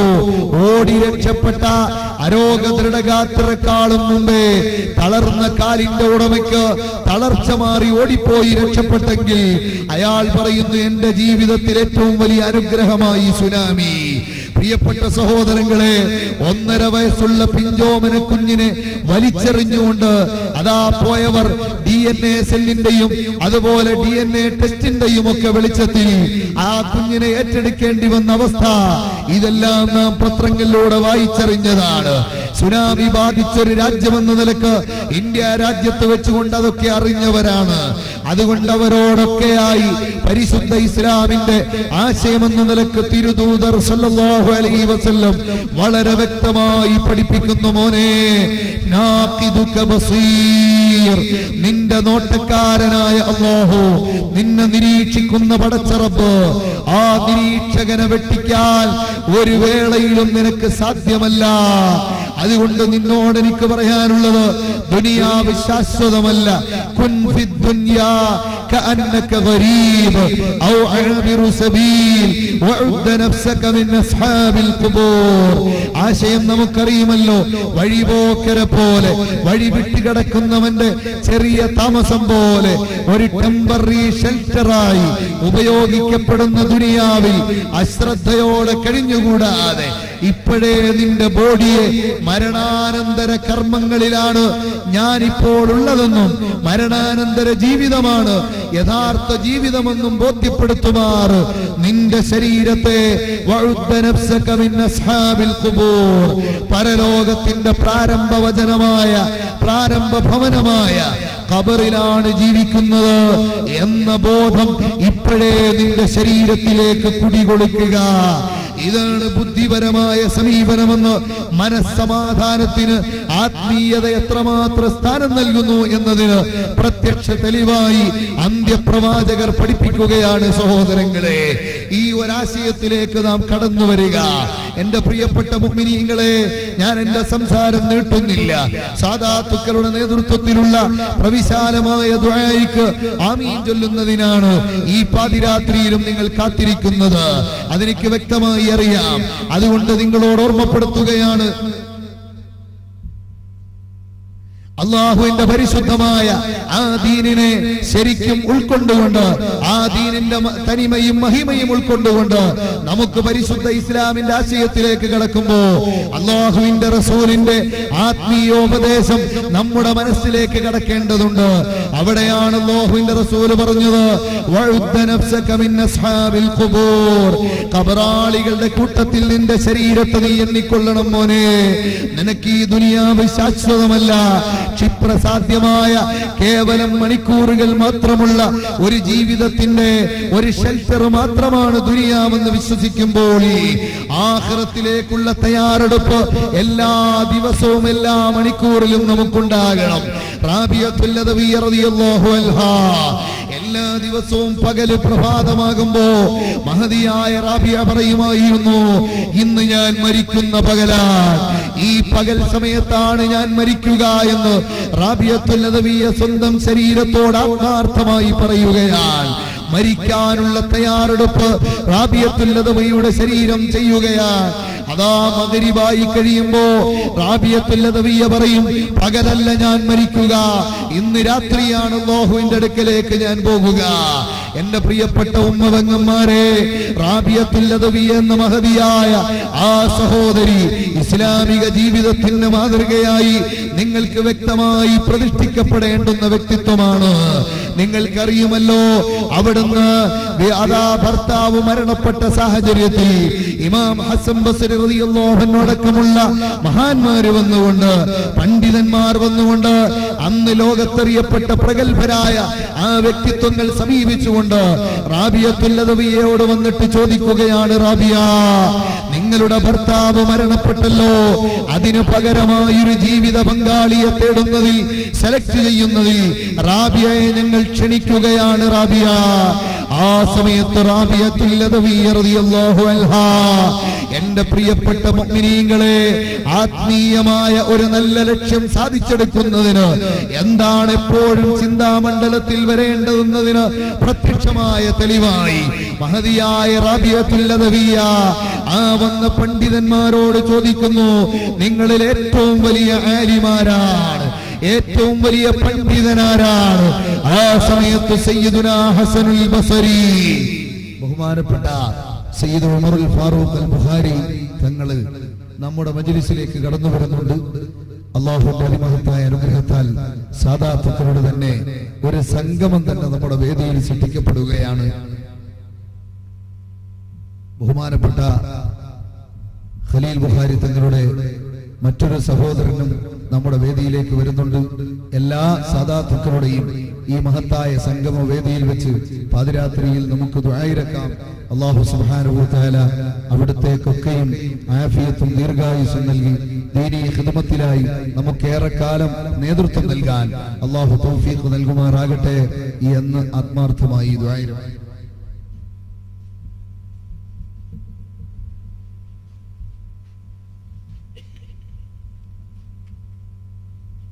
പ്രിയപ്പെട്ട സഹോദരങ്ങളെ, വളരെ കുറഞ്ഞ സമയം നമുക്ക് ആ വിഷയം പൂർത്തീകരിച്ച് ദുആയിലേക്ക് കടക്കാം. ബഹുമാനപ്പെട്ട റാബിയത്തുൽ അദവിയ്യ റളിയല്ലാഹു അൻഹാ, അതാ അവരോട് വന്ന് ഹസൻ ബസരി റളിയല്ലാഹു അൻഹു അടക്കമുള്ള പണ്ഡിതന്മാർ വന്ന് അന്വേഷിക്കുമ്പോ റാബിയത്തുൽ അദവിയ്യ റളിയല്ലാഹു അൻഹു ചോദിക്കുന്നു, നിങ്ങളിൽ ഏറ്റവും വലിയ പണ്ഡിതനാരാണ്? ഏറ്റവും വലിയ ആലിമാരാണ്? ആലിമിന് ഏറ്റവും വലിയ റാങ്കാണ് ഇസ്ലാമിക ചരിത്രത്തിൽ മുഴുവനും ഉള്ളതെന്നതിന്റെ പ്രത്യക്ഷ തെളിവായി റാബിയത്തുൽ അദവിയ്യ റളിയല്ലാഹു അൻഹാ ആത്മീയ പുരോഗതിയുടെ സ്ത്രീത്വത്തിന്റെ ഏറ്റവും വലിയ പതിപ്പായ റാബിയത്തുൽ അദവിയ്യ റളിയല്ലാഹു അൻഹ പറയുന്നു, നിങ്ങളിൽ ഏറ്റവും വലിയ പണ്ഡിതനാരാൻ? കൂടെ വന്ന മുഴുവൻ പണ്ഡിതന്മാരും ഏകസ്വരത്തിൽ പറയുന്നു ഹസനുൽ ബസരിയാണ്. ഹസൻ ബസരി റളിയല്ലാഹു അൻഹുവിനെ അതാ അഭിസംബോധന ചെയ്തുകൊണ്ട് ഹിജാബ് പാലിച്ചുകൊണ്ട് അകത്തളത്തിൽ ഇരുന്നു കൊണ്ട് റാബിയത്തുൽ അദവിയ ചോദിക്കുന്നു, എനിക്ക് 4 ക്വസ്റ്റ്യൻസിന് മറുപടി പറയാൻ ബഹുമാനപ്പെട്ട പണ്ഡിത ശ്രേഷ്ഠരെ അവിടുന്ന് സന്നദ്ധമായാൽ എന്റെ മനസ്സിനെ അലട്ടിക്കൊണ്ടിരിക്കുന്ന 4 ചോദ്യങ്ങൾക്ക് മറുപടി ലഭിച്ചാൽ ഞാൻ അങ്ങയുടെ ഭാര്യയായി ശിഷ്ടകാല ജീവിതം നയിക്കാമെന്ന് പറയുമ്പോൾ റാബിയത്തുൽ അദവിയ എന്ന മഹദിയോട് ബഹുമാനപ്പെട്ടവർ പറയുന്നു, ഇൻഷാ അല്ലാഹ് ചോദ്യം ചോദിക്കൂ റാബിയ. ഒന്നാമത്തെ ചോദ്യം എന്താണെന്നറിയുമോ?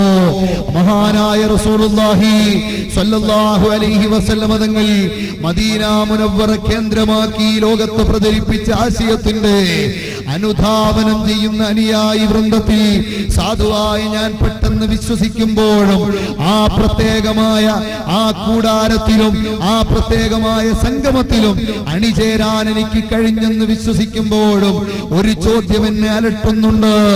എന്റെ അവസാന നിമിഷം വൽ ആഖിബത്തു ലിൽ മുത്തഖീൻ വളരെ വ്യക്തമായി ഓർമ്മപ്പെടുത്തിയ തിരുനബി സല്ലല്ലാഹു അലൈഹി വസല്ലം തങ്ങളുടെ ആശയത്തിൽ ആ മരിക്കുന്ന അവസാന നിമിഷം അത് നേരെയാകുക എന്നത് വിശ്വാസി ഏറ്റവും കൂടുതൽ വ്യാകുലപ്പെടേണ്ടുന്ന രംഗമാണ്. എങ്കിൽ എനിക്ക് ചോദിക്കാനുള്ളത്, എന്റെ അവസാന സമയം ഞാനൊരു മുസ്ലിമത്തായിട്ടാണോ അതല്ല കാഫിറത്തായിട്ടാണോ ഈ ലോകത്ത് നിന്ന് വിട പറയുക? ഹസൻ ബസരി തങ്ങളെ നിങ്ങൾ ജവാബ് തരണമെന്ന് പറയുമ്പോ ഹസൻ ബസരി റളിയല്ലാഹു അൻഹു പറയുന്നു, റാബിയ ഇത് മറുപടി പറയാൻ പറ്റുന്ന ചോദ്യമല്ലല്ലോ റാബിയ.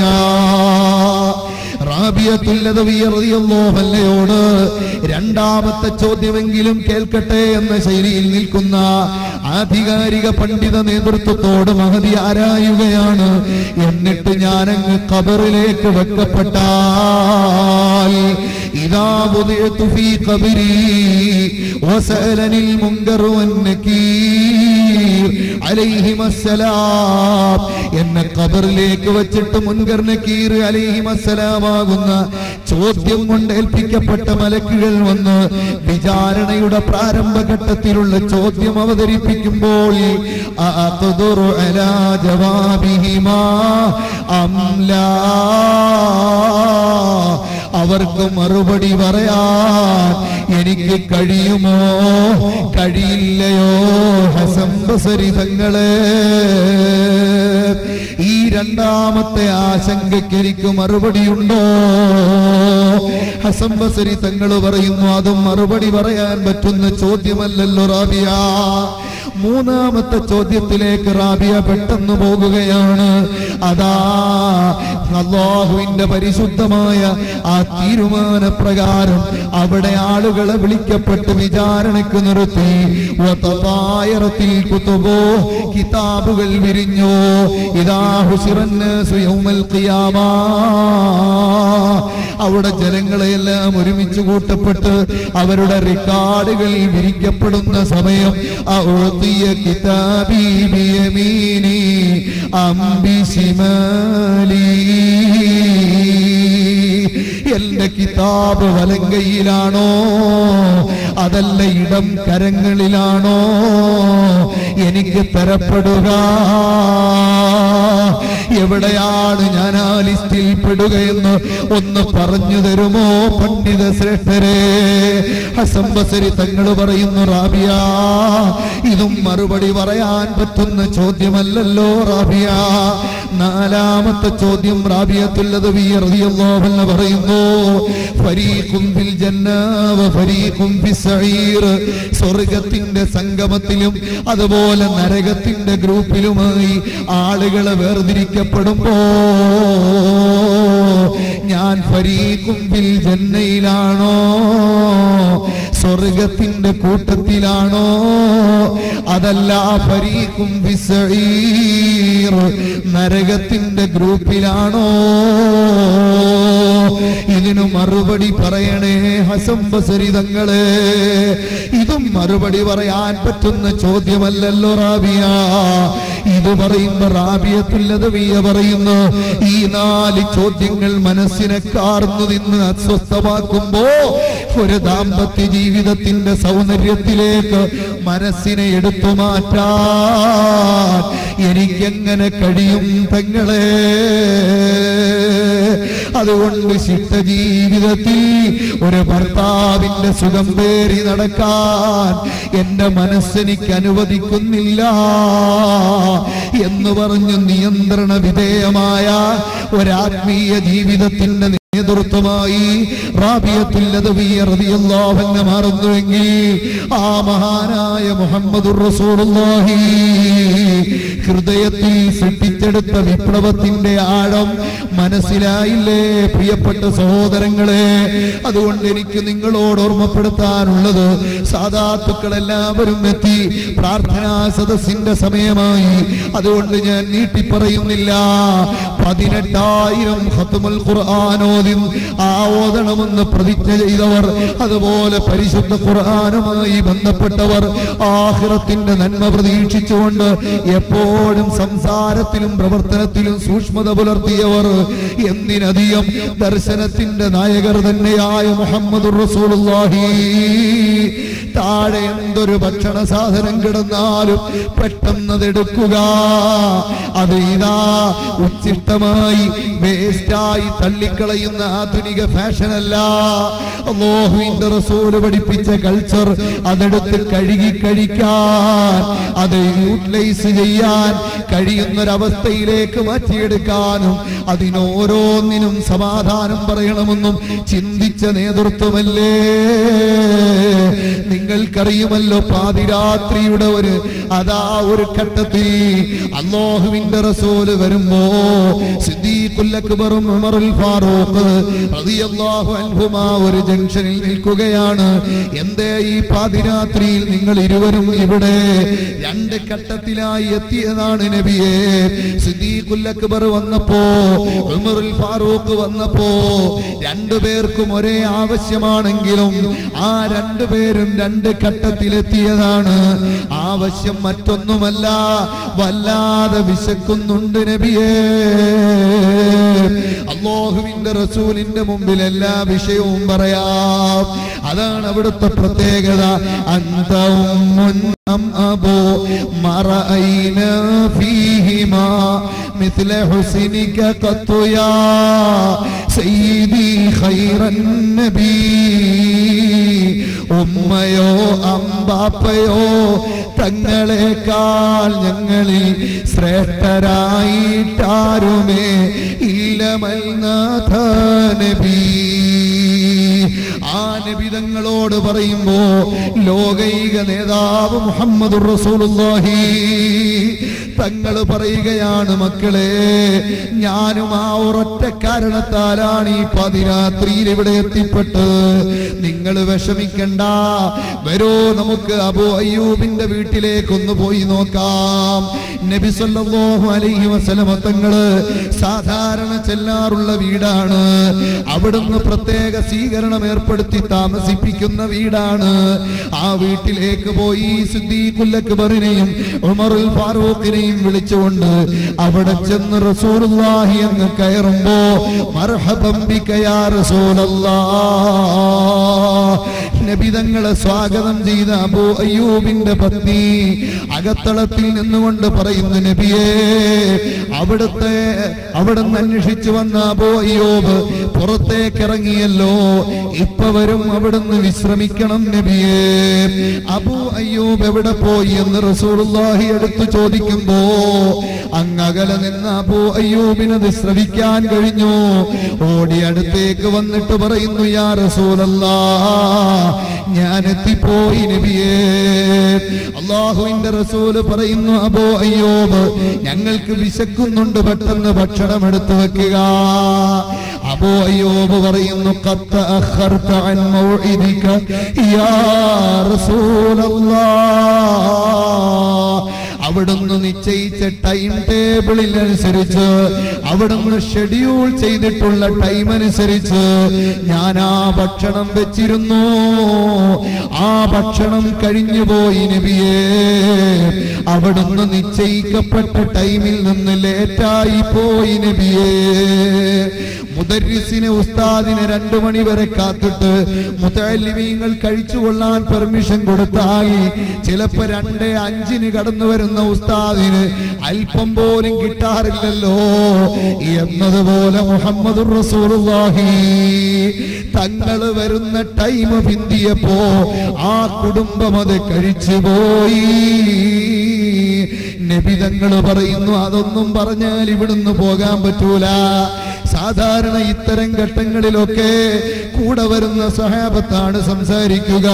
നബി തങ്ങൾ സ്വന്തം വീടിനെക്കാളും വലുതായി അബൂ അയ്യൂബിന്റെ ഗൃഹം കണ്ടതുകൊണ്ടാണ് ഇങ്ങനെ ഇൻട്രൊഡ്യൂസ് ചെയ്ത് റസൂലുള്ള തന്നെ സംസാരിക്കുന്നത്. അങ്ങനെ തോട്ടത്തിലേക്ക് പോയി ഒരു പഴുത്ത കാരക്ക, ഒരു ഉണക്ക കാരക്ക, അതാ ഒരു പ്രത്യേക ഇടപ്രായമുള്ള കുമ്പഴുപ്പൻ കാരക്ക 3 കൊണ്ടുവന്ന് റസൂലുള്ളാഹി തങ്ങൾക്കും കൂടെ വന്ന ആ സ്വാഹിബീങ്ങൾക്കും കൊടുക്കുന്നു. സന്തോഷത്തോടെ റസൂലുള്ളാഹി ഉമറുൽ ഫാറൂഖിനെയും സിദ്ദീഖുൽ അക്ബറിനെയും അതാ 2 കൈയിലും പിടിച്ച് കൊണ്ടുപോയി ഇരുത്തി സന്തോഷത്തോടെ കഴിക്കാനൊരുങ്ങുമ്പോ പൊന്നാര ഹബീബിന്റെ കണ്ണിൽ നിന്ന് കണ്ണുനീര് ധാരധാരയായി വരുന്നു. ആ സമയത്ത് കരഞ്ഞുകൊണ്ട് ലോകൈക പ്രവാചകൻ, ആ പ്രവാചക പ്രഭു പറയുന്നത് എന്തെന്നറിയുമോ? എന്റെ പ്രിയപ്പെട്ട ഉമറേ, എന്റെ പ്രിയപ്പെട്ട സിദ്ദീഖ്, ലഹമും ഖുബസും 3 ഐറ്റത്തിലുള്ള കാരക്കയും വന്ന് ഈ സുപ്രസമ്പന്നമായപ്പോ ثم لتسألن يومئذ عن النعيم. പരലോകത്ത് ചോദ്യം ചെയ്യപ്പെടുന്ന അനുഗ്രഹത്തിന്റെ പട്ടികയിൽ ഇത് പെട്ടുപോയല്ലോ. ഇതിന്റെ വിശദീകരണം അവിടുന്ന് കൊടുക്കേണ്ടി വരുമല്ലോ എന്ന് പറഞ്ഞ് കരയുന്ന നേതൃത്വത്തെയാണ് നമുക്ക് മുന്നിൽ കാണാനുള്ളതെങ്കിൽ എന്റെ പ്രിയപ്പെട്ട സഹോദരങ്ങളെ, ഒരു രാത്രിയിൽ വീണ് കിടക്കുന്ന ഈത്തപ്പഴം എടുക്കാൻ കഴിയാതെ വിറങ്ങലിച്ച കയ്യുമായി വിശ്വപ്രവാചകർ വീട്ടിൽ വിഷമിക്കുന്നു. ചോദിക്കുമ്പോ അവിടുത്തെ പാണീഗ്രഹണം അന്വേഷിക്കുമ്പോ അല്ലാഹുവിന്റെ റസൂല് പറയുന്നു, ഈ കാരക്ക നമ്മുടെ വീട്ടിലെ സ്വകാര്യ സ്വത്തോ അതല്ല സദഖ വന്ന് ശേഖരിച്ചതിലുള്ളതോ, ഏത് കൂനയിൽ പെട്ടതാണെന്നറിയാതെ ഞാൻ എങ്ങനെ എടുക്കും ഇഷാ എന്ന് ചോദിച്ചാ ആ സൂക്ഷ്മതയുടെ ആ ഏറ്റവും വലിയ ഉച്ചകോടിയിലുള്ള നേതൃത്വത്തിന്റെ അനുയായിയായി നമുക്ക് ജീവിക്കണമെങ്കിൽ, ആ അനുയായിയുടെ തൃപ്തിപ്പെട്ട മനസ്സുമായി നമുക്ക് ആഖിറത്തിലേക്ക് കടന്നു ചെല്ലണമെങ്കിൽ, പൂർവീകരുടെ മഹത്തായ ത്യാഗസുരഭിലമായ പാതയ്ക്ക് പിന്നിലായി നടക്കാൻ, അല്ലാഹുവിന്റെ ദീനിനെ അനുസരിച്ച് മുന്നോട്ട് പോകാൻ നമുക്ക് കഴിയണം. സഹോദരങ്ങളെ, പരലോകത്തെക്കുറിച്ചും മരണാനന്തര ജീവിതത്തെക്കുറിച്ചും നമുക്ക് അല്ലാഹുവിന്റെ റസൂല് നൽകുന്ന ഉപദേശമാണ് നന്മയിലേക്ക് നയിക്കുന്നത്. ലോകത്തെ ഏറ്റവും വലിയ നന്മയുടെ കാരണവും അത് തന്നെയാണ്.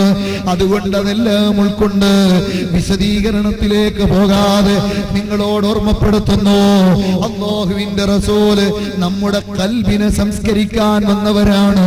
ആ തസ്കിയത്തിന്റെ ഉറവിടമാണ്. അതിനേറ്റവും പറ്റിയ സമയമാണ് വിശുദ്ധ റമദാൻ. ഈ റമദാനിൽ ആ ഇത്തിബാഇനെ, റസൂലുള്ളാഹിനെ പിന്തുടരുന്ന സ്വഭാവത്തെ ഏറ്റവും വലുതായി നമുക്ക് കാണാൻ കഴിയണം. അതുകൊണ്ടാണ് റമദാനിനെ ആദരിക്കുന്ന സമയത്ത് ഹബീബ് റസൂലുള്ളാഹിയെ മുന്നിൽ നിർത്തി പോകലല്ലാതെ അല്ലാതെ നിവൃത്തിയില്ലെന്ന് പറയാൻ കാരണം ഇസ്ലാമിക പ്രമാണം മുഴുവനും അങ്ങനെയാണ് രേഖപ്പെടുത്തുന്നത്. മുൻഗാമികളായ മഹാന്മാര് മുഴുവൻ അതാണ് കാണിച്ചു തന്നത്. അലി ഇബ്നു റബീഇനെ പോലെയുള്ള ആളുകൾ അതാ എത്രയോ സംഭവ വികാസങ്ങൾ നമുക്കറിയും. കയറ്റം കയറുന്ന സമയത്ത്, തേരി കയറുന്ന സമയത്ത് അവര് സന്തോഷം കൊണ്ടോ അർത്ഥഗർഭമായോ ചിരിച്ചുകൊണ്ടിരിക്കുന്നു. ആ സമയത്ത് കൂടെയുള്ളവര് ചോദിച്ചു, കാരണം കൂടാതെ ഒരു ചിരിയോ? എല്ലാം മനസ്സിലായാലും അത്ഭുതങ്ങളെ അത്ഭുതമായി കാണാനും ചിന്തിക്കേണ്ട കാര്യങ്ങളെ മനസ്സിലാക്കാനും നമുക്ക് കഴിയണമല്ലോ എന്ന് പറഞ്ഞ് ഇതേപോലെ പുഞ്ചിരിച്ചുകൊണ്ട് അധ്യാപനം നടത്തിയ മുഹമ്മദുർ റസൂലുള്ളാഹി സല്ലല്ലാഹു അലൈഹി വസല്ലമ തങ്ങളെ പിന്തുടരുകയാണ് എന്ന് ഓർമ്മപ്പെടുത്തി ആ മഹാന്മാര് നമുക്ക് പഠിപ്പിച്ചു തന്നെങ്കിൽ എന്റെ പ്രിയപ്പെട്ട സഹോദരങ്ങളെ, വിശുദ്ധ റമദാനോട് ബന്ധപ്പെടുത്തിയാണ് തിരുനബി സല്ലല്ലാഹു അലൈഹി വസല്ലമ തങ്ങളുടെ ദർശനം. സാമൂഹ്യ രംഗത്ത്, ശാസ്ത്രീയ രംഗത്ത്, ഇന്ന് ആത്മീയ രംഗത്ത് പഠിക്കാനൊരു വാതിൽ തുറക്കാൻ എനിക്കും നിങ്ങൾക്കും ഉപകരിക്കുമാറ് ചില ഇശാറത്തുകൾ മാത്രം നൽകി ഈ മഹത്തായ വേദിയിൽ നിങ്ങളോട് സംവദിച്ചത്. അതുകൊണ്ട് നിങ്ങളോട് ഓർമ്മപ്പെടുത്താനുള്ളത്, നാം ഒരുപാട് കാലം കൊണ്ട് ദുആയിരുന്ന ആത്മീയതയുടെ നിർഭരമായ ലോകത്തേക്ക് കടന്നു ചെല്ലാൻ വാതായനങ്ങൾ മലർക്ക തുറക്കപ്പെട്ട യജമാനനായ റബ്ബ് വലിയ ഓഫറുകൾ കൊണ്ട് നിറക്കപ്പെട്ട റമദാൻ, റജബ് മാസമെന്ന ആ മഹത്തായ മാസത്തിൽ, പൈലറ്റായി വന്ന മാസത്തിൽ, 27ന്റെ പ്രത്യേകമായ ദിവസത്തിൽ ഒരു നോമ്പിന്റെ ട്രെയിനിങ്ങും അതുപോലെ റമദാനിങ് വരട്ടെ എന്ന ആവേശവും പ്രകടിപ്പിച്ചവരാണ് നാം. ശഅബാൻ മാസത്തിൽ വീണ്ടും ദുആയിരുന്നു, റമദാനിങ് എത്തട്ടെ എന്ന് പറഞ്ഞവരാണ്. ഗതകാല ആയുസ്സിൽ ആവർത്തിച്ചു വന്ന റമദാനിനെ വിട പറയുന്ന സമയത്ത് ഒന്നും നേടിയില്ലെന്ന നഷ്ടബോധത്തോടെ പറഞ്ഞേക്കാൻ മാത്രം വിധിക്കപ്പെട്ട ഞാനും നിങ്ങളും ഈ ആത്മീയതയുടെ നെറുകയിൽ കേവലം അശ്രദ്ധമായി സഞ്ചരിച്ചാൽ ഭൂകമ്പങ്ങളുടെയും സുനാമികളുടെയും റീത്തയുടെയും കത്രീനയുടെയും കൊടുങ്കാറ്റിന്റെയും ചുഴലിയുടെയും അന്തരീക്ഷങ്ങൾ പോലും ഈ ലോകത്ത് അതാ നൃത്തമാടുന്ന സമയത്ത് പോലും നമുക്ക് ചിന്തിക്കാൻ കഴിഞ്ഞില്ലെങ്കിൽ അബദ്ധമാണ്. അതുകൊണ്ട് സഹോദരങ്ങളെ, ഒരു വാണിംഗ് എന്റെ നഫ്സിനോടും നിങ്ങളോടും സാദാത്തുക്കളെ സാക്ഷി നിർത്തി പറയുന്നു. റമദാനിലെ റഹ്മത്തിന്റെ 10 പകുതി ഭാഗത്തിലധികം നമ്മോട് വിട പറഞ്ഞു പോയി. മുതലാക്കിയ ധാരാളം പേരുണ്ടാകാം, പക്ഷേ നമുക്കെന്ത് കഴിഞ്ഞു? ഇമാമുന ശാഫിഈ 12 ഖത്മുൽ ഖുർആൻ പൂർത്തിയാക്കി ഈ ദിവസത്തിന്റെ അസ്തമാന സൂര്യനെ ദർശിച്ചുവെങ്കിൽ നമുക്ക് പ്രിയപ്പെട്ട സഹോദരങ്ങളെ, ഖുർആനിൽ നിന്ന് എത്ര ആയത്തുകൾ ഓതാൻ കഴിഞ്ഞു, എത്ര അധ്യായങ്ങൾ പാരായണം ചെയ്യാൻ കഴിഞ്ഞു, എത്ര ഖത്മുൽ ഖുർആൻ പൂർത്തിയാക്കാൻ കഴിഞ്ഞു? ഒരു വേള നാം ചിന്തിക്കുക, സ്വാഭാവികമായി മനുഷ്യന്റെ ഇടയിൽ ഉണ്ടാകുന്ന വലിയൊരാപത്താണ്. വലിയ ആരവത്തോടെ കാത്തിരിക്കും. മുഹൂർത്തം വരുമ്പോ കടുത്ത ശ്രദ്ധയുണ്ടാകും. കല്യാണത്തിന് വിളിക്കാൻ നിശ്ചയിച്ചവരെ ചിലരെ കല്യാണത്തിന് വിളിച്ചില്ല. സമ്മേളനത്തിന് ഒരുക്കി കൂട്ടിയ ചില കാര്യങ്ങൾ സമ്മേളന വേദിയിൽ പൂർത്തിയായില്ല. പക്ഷേ ഈ നഷ്ടങ്ങൾ ഒരിക്കലും നികത്താൻ കഴിയില്ലല്ലോ. ഇന്നലത്തെ തയ്യാറെടുപ്പുകളിൽ വീഴ്ച വന്നാൽ പിറ്റേന്ന് പരിഹരിക്കാൻ കഴിയുമായിരുന്നു. പക്ഷേ വേദിയുടെ മുഹൂർത്ത സമയത്തുള്ള വീഴ്ച പരിഹരിക്കാൻ കഴിയില്ല. അതുകൊണ്ട് ഒരുപാട് കാലം ദുആയിരുന്നു. റജബ് 27-നും ശഅബാൻ 15-നും ട്രെയിനിങ് നേടി 2 മാസക്കാലം തുടർച്ചയായി നോമ്പ് പിടിച്ചവരോട് ചേരാൻ കഴിയാതെ ആ ചെറിയ നോമ്പുകൾ കൊണ്ട് മാത്രം ട്രെയിനിങ് നേടി പെട്ടെന്ന് റമദാനിലേക്ക് എത്തിയ നമുക്ക് ലയാലിഹാ അൻവറു മിനൽ അയ്യാം, പാതിരാത്രികൾ പകലിനെക്കാളും പ്രശോഭിതമായ ഈ രാത്രികളെയും പകലിനെയും ഒരുപോലെ പ്രയോജനപ്പെടുത്തിയെടുക്കാൻ കഴിയണം. സഹോദരങ്ങളെ, മാവേലി സ്റ്റോറിൽ 6 കിലോ അരി തരും ഫ്രീ ആയി എന്ന് പറഞ്ഞാൽ എത്ര ആവേശമാണ് നമുക്ക്. ഈ വേദിയിൽ 500 രൂപ ഒരാൾ ഫ്രീ ആയി സദഖയായി വിതരണം ചെയ്യുന്നു. ഹലാലായ സ്വത്തിൽ നിന്നാണെന്ന് പറഞ്ഞാൽ എല്ലാവരും ആവേശത്തോടെ അത് വാങ്ങും. പ്രസംഗിക്കുന്ന ഞാനും 1 മിനിറ്റ് പ്രസംഗം നിർത്തി അതിലേക്ക് ശ്രദ്ധ പോയി അത് വാങ്ങും.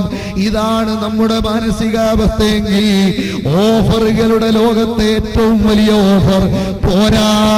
സൃഷ്ടികളുടെ ഓഫർ എപ്പോഴും ഏറ്റവും മേളിലുള്ളതിനെ പ്രൊജക്ട് ചെയ്ത് കാണിക്കലാണ്. റിസാല വരിക്കാരെ ചേർത്താൽ ഹജ്ജ് ചെയ്യിപ്പിക്കാമെന്ന് പറയുമ്പോ ഏറ്റവും മാക്സിമം ഓഫറാണ് ഹജ്ജ്. അതേസമയം അല്ലാഹു പറയുന്നു ഒരു ഫർദിന്റെ കൂലി സുന്നത്തിന്, ഒരു ഫർദിന് 70 ഫർദിന്റെ കൂലി. ഇത് മിനിമം ഓഫറാണ്, ഇത് മാക്സിമം അല്ല. തന്നാൽ കുറയാത്ത ഖജാനയുടെ ഉടമയായ അല്ലാഹു പറയുന്നു കണക്കില്ലാതെ നൽകിയാൽ ചോദിക്കാൻ എന്നോടൊരു ശക്തിയും ഇല്ല, അതുകൊണ്ട് വാരിക്കോരി തരാൻ ഞാൻ തയ്യാറാണെന്ന് യജമാനനായ ഉടമയായ സർവ്വതും നമുക്ക് തന്ന, കൈകാലുകളും ആരോഗ്യവും തന്ന, നോമ്പ് പിടിക്കാനുള്ള പവറും തന്ന അല്ലാഹു നമ്മോട് പറയുമ്പോ അത് ഉപയോഗപ്പെടുത്താൻ കഴിയാതെ നഷ്ടപ്പെടുത്താൽ എന്റെയും നിങ്ങളുടെയും ശരീരവും പിശാചും നമ്മളോട് എത്ര ദുർബോധനം നടത്തിയാലും അതിന് വഴങ്ങല്ലേ. നിങ്ങൾ ആലോചിച്ചു നോക്ക്. പരിശുദ്ധ റമദാനിലെ റഹ്മത്ത്, അല്ലാഹു തരാമെന്ന് പറഞ്ഞ റഹ്മത്ത്, അത് പരിപൂർണമായി ഉപയോഗപ്പെടുത്തുന്ന നാം മഗ്ഫിറത്തിന്റെ പത്തിലേക്ക് പ്രതീക്ഷയോടെ കടന്ന് പാപപ്രതി വാങ്ങേണ്ട നാം നരകമോചനത്തിന്റെ പത്തിലേക്ക് കടന്ന് സ്വർഗീയാവകാശിയാകേണ്ട നാം ചെറിയൊരശ്രദ്ധ ഇതിൽ വന്നാൽ വലിയ കനത്ത നഷ്ടമാണ് നമുക്ക് ലഭിക്കുക. അതുകൊണ്ട് അല്ലാഹു നമ്മളെ രക്ഷപ്പെടുത്തുമാറാകട്ടെ. റമദാനിന്റെ പകലും രാത്രിയും ധന്യമാക്കാനുള്ള സൗഭാഗ്യം അല്ലാഹു സാധുക്കളായ നമുക്ക് നൽകട്ടെ. ആത്മീയതയുടെ നിലനിൽപ്പിന് വേണ്ടി, ആത്മീയതയുടെ ബ്യൂട്ടിക്ക് വേണ്ടി അധ്വാനിച്ച വിഭാഗത്തിൽ ഏറ്റവും മുൻപന്തിയിലുള്ള ബദർ രണാങ്കണത്തിന്റെ സാക്ഷീകരണവും കൈകാര്യകർത്തൃത്വവും നൽകിയ ബദരീങ്ങൾ റമദാൻ 17 അതിനെ നമുക്ക് ഓർമ്മിപ്പിച്ചു തരുന്നത്. ഖാദിമായി അവിടെ നിന്ന് സയ്യിദ് അവറുകൾ പറയുന്നു, എല്ലാ റമദാൻ 17 ജഹലടക്കമുള്ള പൈശാചികതയെ കുഴിച്ചു മൂടിയ ആ പൊട്ടക്കിണറ്റിൽ നിന്ന് അട്ടഹാസം ഇന്നും കേൾക്കാം. ഈ ആധുനിക കാലഘട്ടത്തിലും മനുഷ്യനെ ചിന്തിപ്പിക്കാൻ കഴിയുന്ന അതുല്യമായൊരു സുവർണാധ്യായമാണ് ബദർ. ആ ബദറിന്റെ രണാങ്കണത്തിൽ വെച്ച് മഹാന്മാരായ സ്വഹാബത്ത് കുതിച്ചത് ആത്മീയത ഉൾക്കൊള്ളുന്ന ഹൃദയത്തിന് ഏറ്റവും വലിയ സമാധാനമായ അനുഭൂതിയായ അല്ലാഹുവിന്റെ ലിഖാഇനെയാണ്. ഉബൈദത്ത് റളിയല്ലാഹു അൻഹുവിനെ മുറിക്കപ്പെട്ട കാലിന്റെ ഉടമയായി രക്തം ധാരധാരയായി വാർന്നൊലിക്കുമ്പോ അല്ലാഹുവിന്റെ റസൂലിന്റെ സമീപമെത്തിയപ്പോ അതിനു മുമ്പ് ടെന്റിലേക്ക് മാറ്റപ്പെടാൻ അനുമതി കൊടുക്കാതെ നബി തങ്ങളുടെ മുമ്പിൽ വരണമെന്ന് നിർബന്ധം പിടിച്ച ഉബൈദത്തിനോട് കാല് മുറിക്കപ്പെട്ടു, ശരീരത്തു നിന്ന് രക്തം ധാരധാരയായി ഒലിക്കുന്നു, അതുകൊണ്ട് നിങ്ങളുടെ ജീവൻ അപകടത്തിലാകും എന്ന് പറയുന്ന സമയത്ത് ഉബൈദത്ത് റളിയല്ലാഹു അൻഹു പറയുന്നു, رجلي وإني مسلم وأرجو به لقاء من الله عاليا. ഒരു വിശ്വാസിയുടെ വിശ്വാസത്തിന്റെ ഏറ്റവും വലിയ റിസൾട്ടായി പ്രതീക്ഷിക്കുന്ന, ഏറ്റവും വലിയ അനുഗ്രഹമായി കാണുന്ന അനുഭൂതിയുടെ ആസ്വാദ്യതയുടെ പരമകാട്ടയിൽ നിന്ന് പ്രവാചകൻ മെഹറാജിന്റെ രാത്രിയിൽ പഠിപ്പിച്ചു തന്ന വിവരണത്തിലൂടെ കാത്തിരിക്കുന്ന ലിഖാഇനെ എനിക്ക് ലഭിക്കാൻ ഈ മുറിക്കപ്പെട്ട കാല് ഒരു കാരണമായി മാറിയാൽ കാല് മുറിക്കപ്പെട്ടതും ജീവൻ നഷ്ടപ്പെടുന്നതും എനിക്ക് പ്രശ്നമല്ല. ഉബൈദത്ത് റളിയല്ലാഹു അൻഹു നമ്മോട് പറഞ്ഞെങ്കിൽ പ്രിയപ്പെട്ട സഹോദരങ്ങളെ, ആ റമദാൻ 17 പ്രത്യേകമായി സൂക്ഷിക്കുക. ഈത്തപ്പഴക്കീറിന്റെയും വെള്ളത്തിന്റെയും പിന്തുണയോടെ മാത്രം നോമ്പെടുത്ത വയറിൽ നിന്നുള്ള ആന്തരികമായ ഉഷ്ണവും അതാ മരുഭൂമിയിലെ കത്തിക്കാളുന്ന സൂര്യനിൽ നിന്നുള്ള ബാഹ്യമായ ചൂടും അനുഭവിച്ചുകൊണ്ട് അല്ലാഹുവിന്റെ ദീനിന് വേണ്ടി ലോകാതുല്യമായ ചരിത്രം രചിച്ച ആ റമദാൻ 17 ഈ മാസത്തിലാണ്. റമദാൻ അതാ അവസാനത്തെ 10 മറക്കണ്ട റസൂലുള്ളാഹി അരയും തലയും മുറുക്കി ഇബാദത്തിന് വേണ്ടി മാത്രം മാറ്റിവെച്ച 10 ആ 10 ശഹ്റു റമദാനല്ലദീ ഉൻസില ഫീഹിൽ ഖുർആൻ. ഖുർആനിനെ അവതരിപ്പിക്കപ്പെട്ടത് റമദാനിലാണ്. ഇന്നാ അൻസൽനാഹു ഫീ ലൈലത്തുൽ ഖദ്ർ, അത് ലൈലത്തുൽ ഖദ്റിലാണ് ഇറക്കിയത്. റമദാൻ ലൈലത്തുൽ ഖദ്റിന്റെ ഏത് രാത്രിയിലും പ്രതീക്ഷിക്കാമെങ്കിലും റസൂലുള്ളാഹിയുടെ തയ്യാറെടുപ്പിലൂടെ അവസാനത്തെ 10 ഏറ്റവും പ്രതീക്ഷ നൽകുന്നു. അതിലൊറ്റയായ രാവുകൾ പ്രത്യേകം 27 എന്ന് പറഞ്ഞവർക്ക് പല ന്യായങ്ങളും പറഞ്ഞ് ആ മഹാന്മാരായ പണ്ഡിതന്മാർ അതിനെ മുഖ്താറാക്കുന്നു എന്ന് മാത്രം. എന്നാൽ എല്ലാ രാത്രികളിലും പ്രതീക്ഷിക്കണം. നമ്മുടെ മകളുടെ കല്യാണ രാത്രിയിൽ, തലേ രാത്രിയിൽ ഉറക്കമിളച്ച മുസ്ലിമേ, അയലത്ത് വീട്ടുകാരന്റെ പ്രശ്നത്തിൽ പോലും ഉറക്കമിളക്കാൻ കഴിഞ്ഞ വിശ്വാസിയായ മനുഷ്യ, മകൻ ഗൾഫിലേക്ക് യാത്രയാകുമ്പോ കറക്റ്റ് ടൈമിൽ ഫ്ലൈറ്റിലേക്ക് പോകുന്നതിന് വിളിച്ചുണർത്താൻ കാത്തിരുന്ന രക്ഷകർത്താവേ, നമ്മുടെ ബന്ധു ഇലക്ഷനിൽ മത്സരിച്ചപ്പോ ഭൗതികമായൊരു സ്ഥാനമാനത്തിന്റെ ഗതിയറിയാൻ കൗണ്ടിംഗ് സ്റ്റേഷന് മുന്നിൽ ദിവസങ്ങൾക്ക് മുമ്പ് ഉറക്കമിളച്ച് കാത്തുനിന്ന സഹോദരാ, യജമാനനായ റബ്ബ്, ഓക്സിജൻ തരുന്ന അല്ലാഹു, കൈകാലികളും സർവ്വ സംവിധാനവും ബ്രെയിനും തന്ന പടച്ച റബ്ബ്, മരിക്കാത്ത ലോകത്ത് സ്വർഗം കിട്ടാൻ ഓശാരമായി തന്ന വിശുദ്ധ റമദാൻ 1000 മാസത്തേക്കാൾ 80 ചില്ലാനം വർഷത്തേക്കാൾ ഇബാദത്ത് കൊണ്ട് നിർഭരമായ പവിത്രത ഉൾക്കൊള്ളാൻ ഒരൊറ്റ രാത്രി മതിയെന്ന് വിശേഷിപ്പിച്ച് ആ രാത്രി അടക്കമുള്ള സമയത്തെ ഉപയോഗിക്കുന്ന ഉമ്മത്തിന്റെ പ്രാധാന്യം പറഞ്ഞു കൊടുത്തപ്പോ ഈസാ നബി അലൈഹിസ്സലാം ആകുന്ന മുൻകാല പ്രവാചകൻ ഈ ഉമ്മത്തിൽ പെടാൻ കൊതിച്ച് അത്രയും വലിയ സ്ഥാനമാനം നമ്മുടെ മുന്നിലേക്ക് എത്തിയപ്പോ ഈ ധന്യ മുഹൂർത്തത്തിൽ ഒരു ചെറിയ അശ്രദ്ധ വന്നാൽ അതൊരു വലിയ നഷ്ടമാണ് മോനെ. ഒരു പുരുഷായുസിന്റെ 15 കൊല്ലം പ്രായപൂർത്തിക്ക് മുമ്പുള്ള 8 പൊട്ടും തിരിയാത്തത്, ശേഷിച്ച 60 കൊല്ലത്തിൽ 30 കൊല്ലത്തെ ഉറക്കം, ശേഷിച്ച 30 കൊല്ലത്തിൽ ഒരു 24 മണിക്കൂറിന്റെ ഡെയിലി ട്രിപ്പിൽ 25ഓ 50ഓ മിനിറ്റ് സിസ്റ്റമാറ്റിക്കായി ഇബാദത്തിന് മാറ്റിവെക്കപ്പെട്ടത്. ഇങ്ങനെയുള്ള മനുഷ്യന് 8 പതിറ്റാണ്ടിലധികം നിരന്തര ഇബാദത്തിന്റെ കൂലി എന്ന് പറഞ്ഞാൽ വിവരിക്കാൻ, അളക്കാൻ ഒരു മെഷർമെന്റും സ്കെയിലും ഇല്ല. അതുകൊണ്ട് അശ്രദ്ധമാകല്ലേ. ഇനി റമദാനിന്റെ അവസാനം ഒരു ഫിത്ർ സക്കാത്ത് എന്ന ബോഡിയുടെ ടാക്സ് ഉണ്ട്. അക്രമത്തിന്റെ ടാക്സ് അല്ല, യജമാനന് ആവശ്യമുള്ളതാണ്, യജമാനൻ നിർദ്ദേശിച്ചതാണ്. കൊടുത്തില്ലെങ്കിലും നോമ്പ് പിടിച്ചില്ലെങ്കിലും ഹയാത്താക്കിയില്ലെങ്കിലും ആ യജമാനനൊരു നഷ്ടവും വരാനില്ല. പക്ഷേ യജമാനന്റെ തൃപ്തി നമുക്ക് അനിവാര്യമാണ്. ഫിത്ർ സക്കാത്ത് അത് ശരിയായ നിലക്ക് നിർവഹിക്കണം. ഇന്ന് ചിലർ അരിവാരി കൊടുക്കുന്നുണ്ട്, നമ്മളൊക്കെ ചിലർ സദഖകൾ ചെയ്യുന്നുണ്ട്, നല്ല കാര്യം തന്നെ. പക്ഷേ ഫർദ് കടമിട്ടിട്ട് സുന്നത്ത് നിർവഹിച്ചത് കൊണ്ട് പ്രയോജനമില്ല. നിസ്കാരം ഫർദ് ഖദാ ഉള്ളവൻ തറാവീഹ് നിസ്കാരം പള്ളിയിൽ നടക്കുമ്പോ പിറകിൽ മാറി നിന്ന് ഖദാ വീട്ടണം. ഇത് പറഞ്ഞതുകൊണ്ട് തറാവീഹും ഇല്ല ഖദാഉം ഇല്ല എന്ന നിലക്ക് വീട്ടിൽ കുത്തിയിരുന്ന് പടച്ച റബ്ബിന്റെ ഈ മഹത്തായ പ്രതിഫലം നഷ്ടപ്പെടുത്തി കളയണ്ട. അതുകൊണ്ട് തറാവീഹ് പോലെയുള്ള സുന്നത്ത് നിസ്കാരം ഫർദ് ഖദാ ഉള്ള ആളുകൾക്ക് ഇല്ല. അതുകൊണ്ട് ഖദാ വീട്ടുക, സദഖ കൊടുക്കുന്നത് നല്ല കാര്യം തന്നെ. പക്ഷേ സക്കാത്ത് നിർവഹിക്കപ്പെട്ടില്ലെങ്കിൽ നാം കുറ്റക്കാരാണ്. ഫിത്ർ സക്കാത്ത് കൊടുക്കുന്ന ബാധ്യതയിൽ ഇരിക്കുന്ന മിക്കവാറും ആളുകൾ ബാധ്യസ്ഥരാണ്.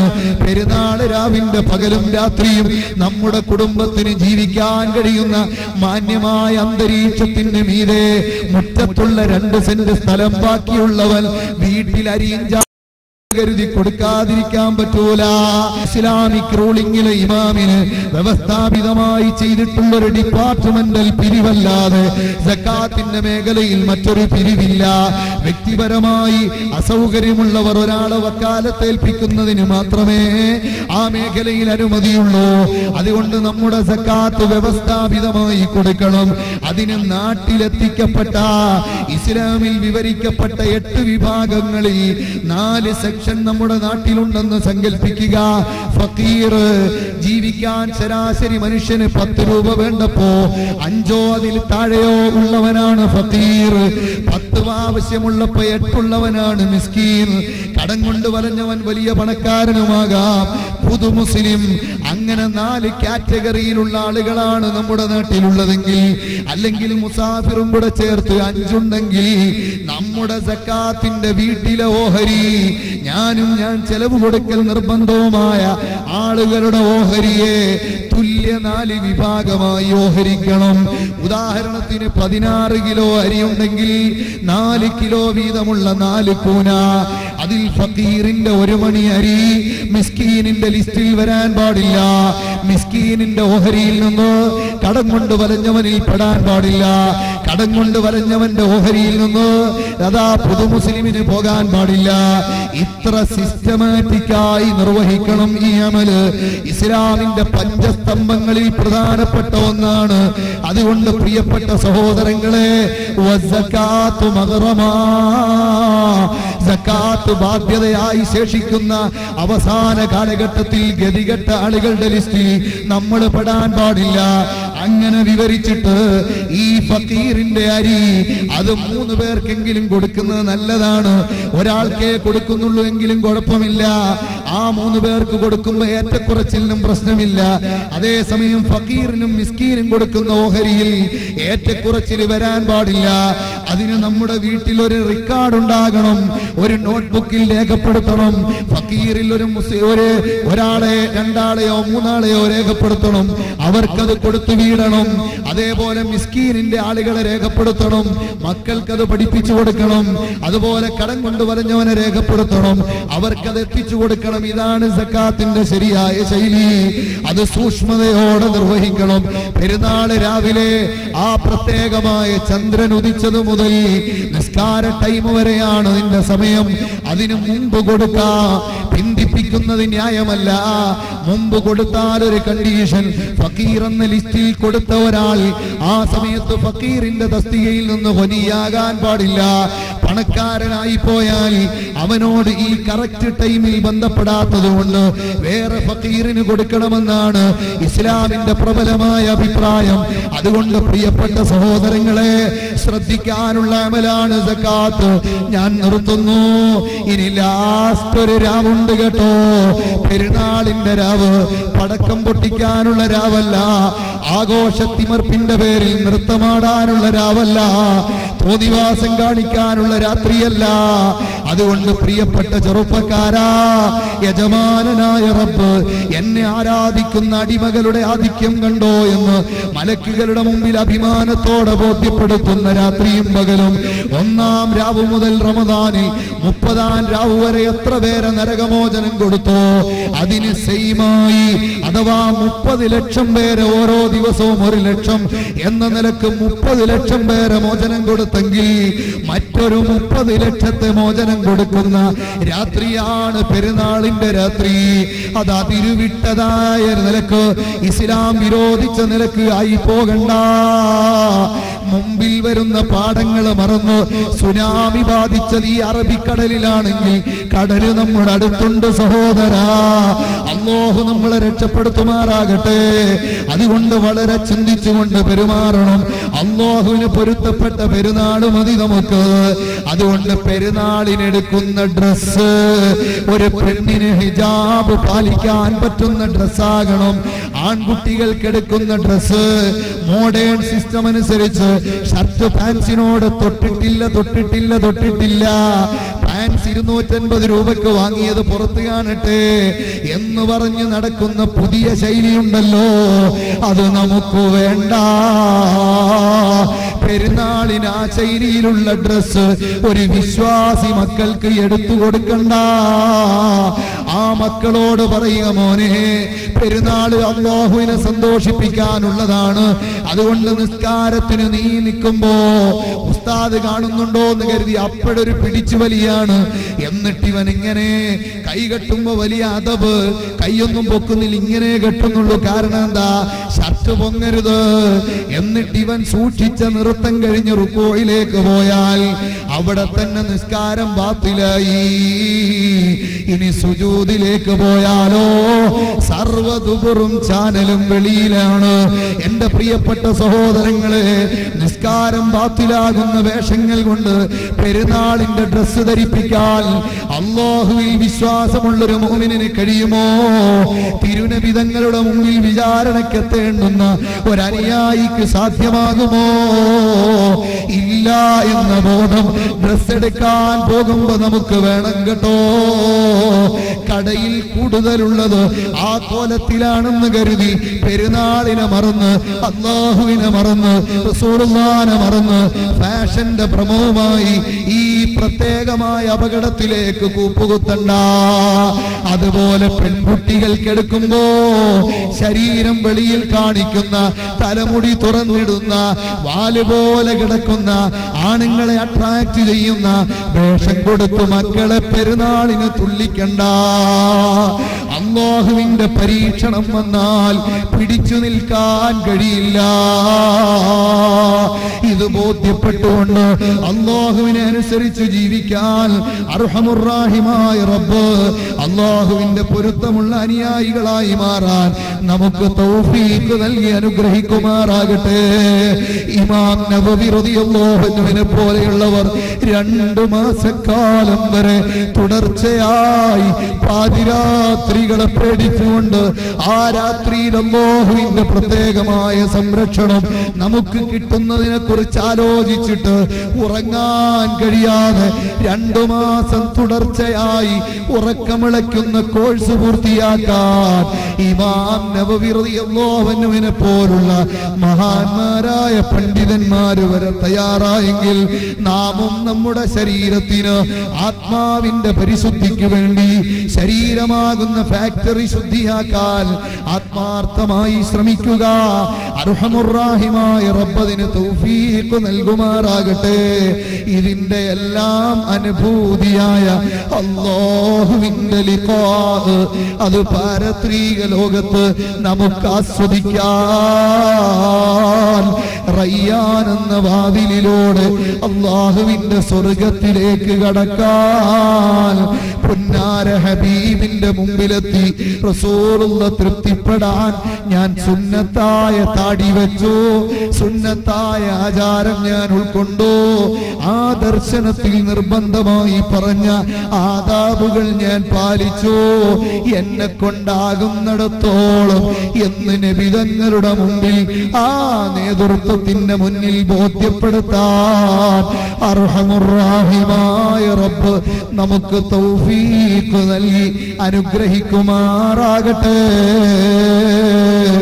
എന്ന് ആത്മാർത്ഥമായി ദുആയിരുന്നുകൊണ്ട് നിങ്ങളോടും അഭിവന്ദ്യരായ മഹാന്മാരായ അഹ്ലുബൈത്തിന്റെ കണ്ണിയിൽ ഇന്ന് കേരളക്കരയെ അനുഗ്രഹീതമായി നേതൃത്വം നൽകാൻ ഭാഗ്യം ലഭിച്ച, അവരുടെ തണലിൽ ദീനീ പ്രവർത്തനത്തിന് അവസരം ഒരുങ്ങിയ ഭാഗ്യവാന്മാരായ നമുക്കെല്ലാ കാലവും ഓർമ്മിക്കാൻ പറ്റിയ സാദാത്തുക്കളുടെ കനത്ത നേതൃത്വം നമ്മുടെ സദസ്സിൽ സന്നിഹിതരായിരിക്കുന്ന ഈ വേളയിൽ അവിടുത്തെ ഇപ്പോഴത്തെ ദുആയിലും എപ്പോഴത്തെ ദുആയിലും സാധുവായ ഈ പാവപ്പെട്ട എന്നെയും അതുപോലെ മാതാപിതാക്കൾ, ഉസ്താദുമാര്, പ്രസ്ഥാന ബന്ധുക്കൾ എല്ലാവരെയും സർവോപരി അഹ്ലുസുന്നത്തി വൽ ജമാഅത്തിന്റെ മുഴുവൻ ദീനീ സ്ഥാപനങ്ങളെയും വിശിഷ്യ വിനീതനായ ഞാൻ ജോലി ചെയ്യുന്ന, ഉത്തരവാദിത്വം വഹിക്കുന്ന ഖാദിസിയ എന്ന സ്ഥാപനത്തെയും എല്ലാം ഉൾപ്പെടുത്തണമേ എന്ന് വിശുദ്ധ റമദാനിന്റെ 1/6 ഭാഗം 5/1 ഭാഗം നമ്മിൽ നിന്ന് കഴിഞ്ഞു കടന്നുപോയി.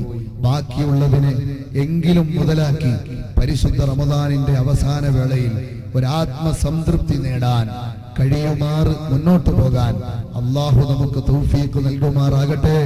അതിന് ചിന്തിക്കാൻ ഒരു പ്രേരണ എന്ന സ്ഥാനത്ത് 3 ദിവസം ഇവിടെ ഒരുമിച്ച് കൂടിയത് അള്ളാഹു നമുക്ക് കാരണമാക്കി പ്രേരണയാക്കി അനുഗ്രഹിച്ചു തരുമാറാകട്ടെ എന്ന് ആത്മാർത്ഥമായി ആഗ്രഹിച്ചുകൊണ്ട്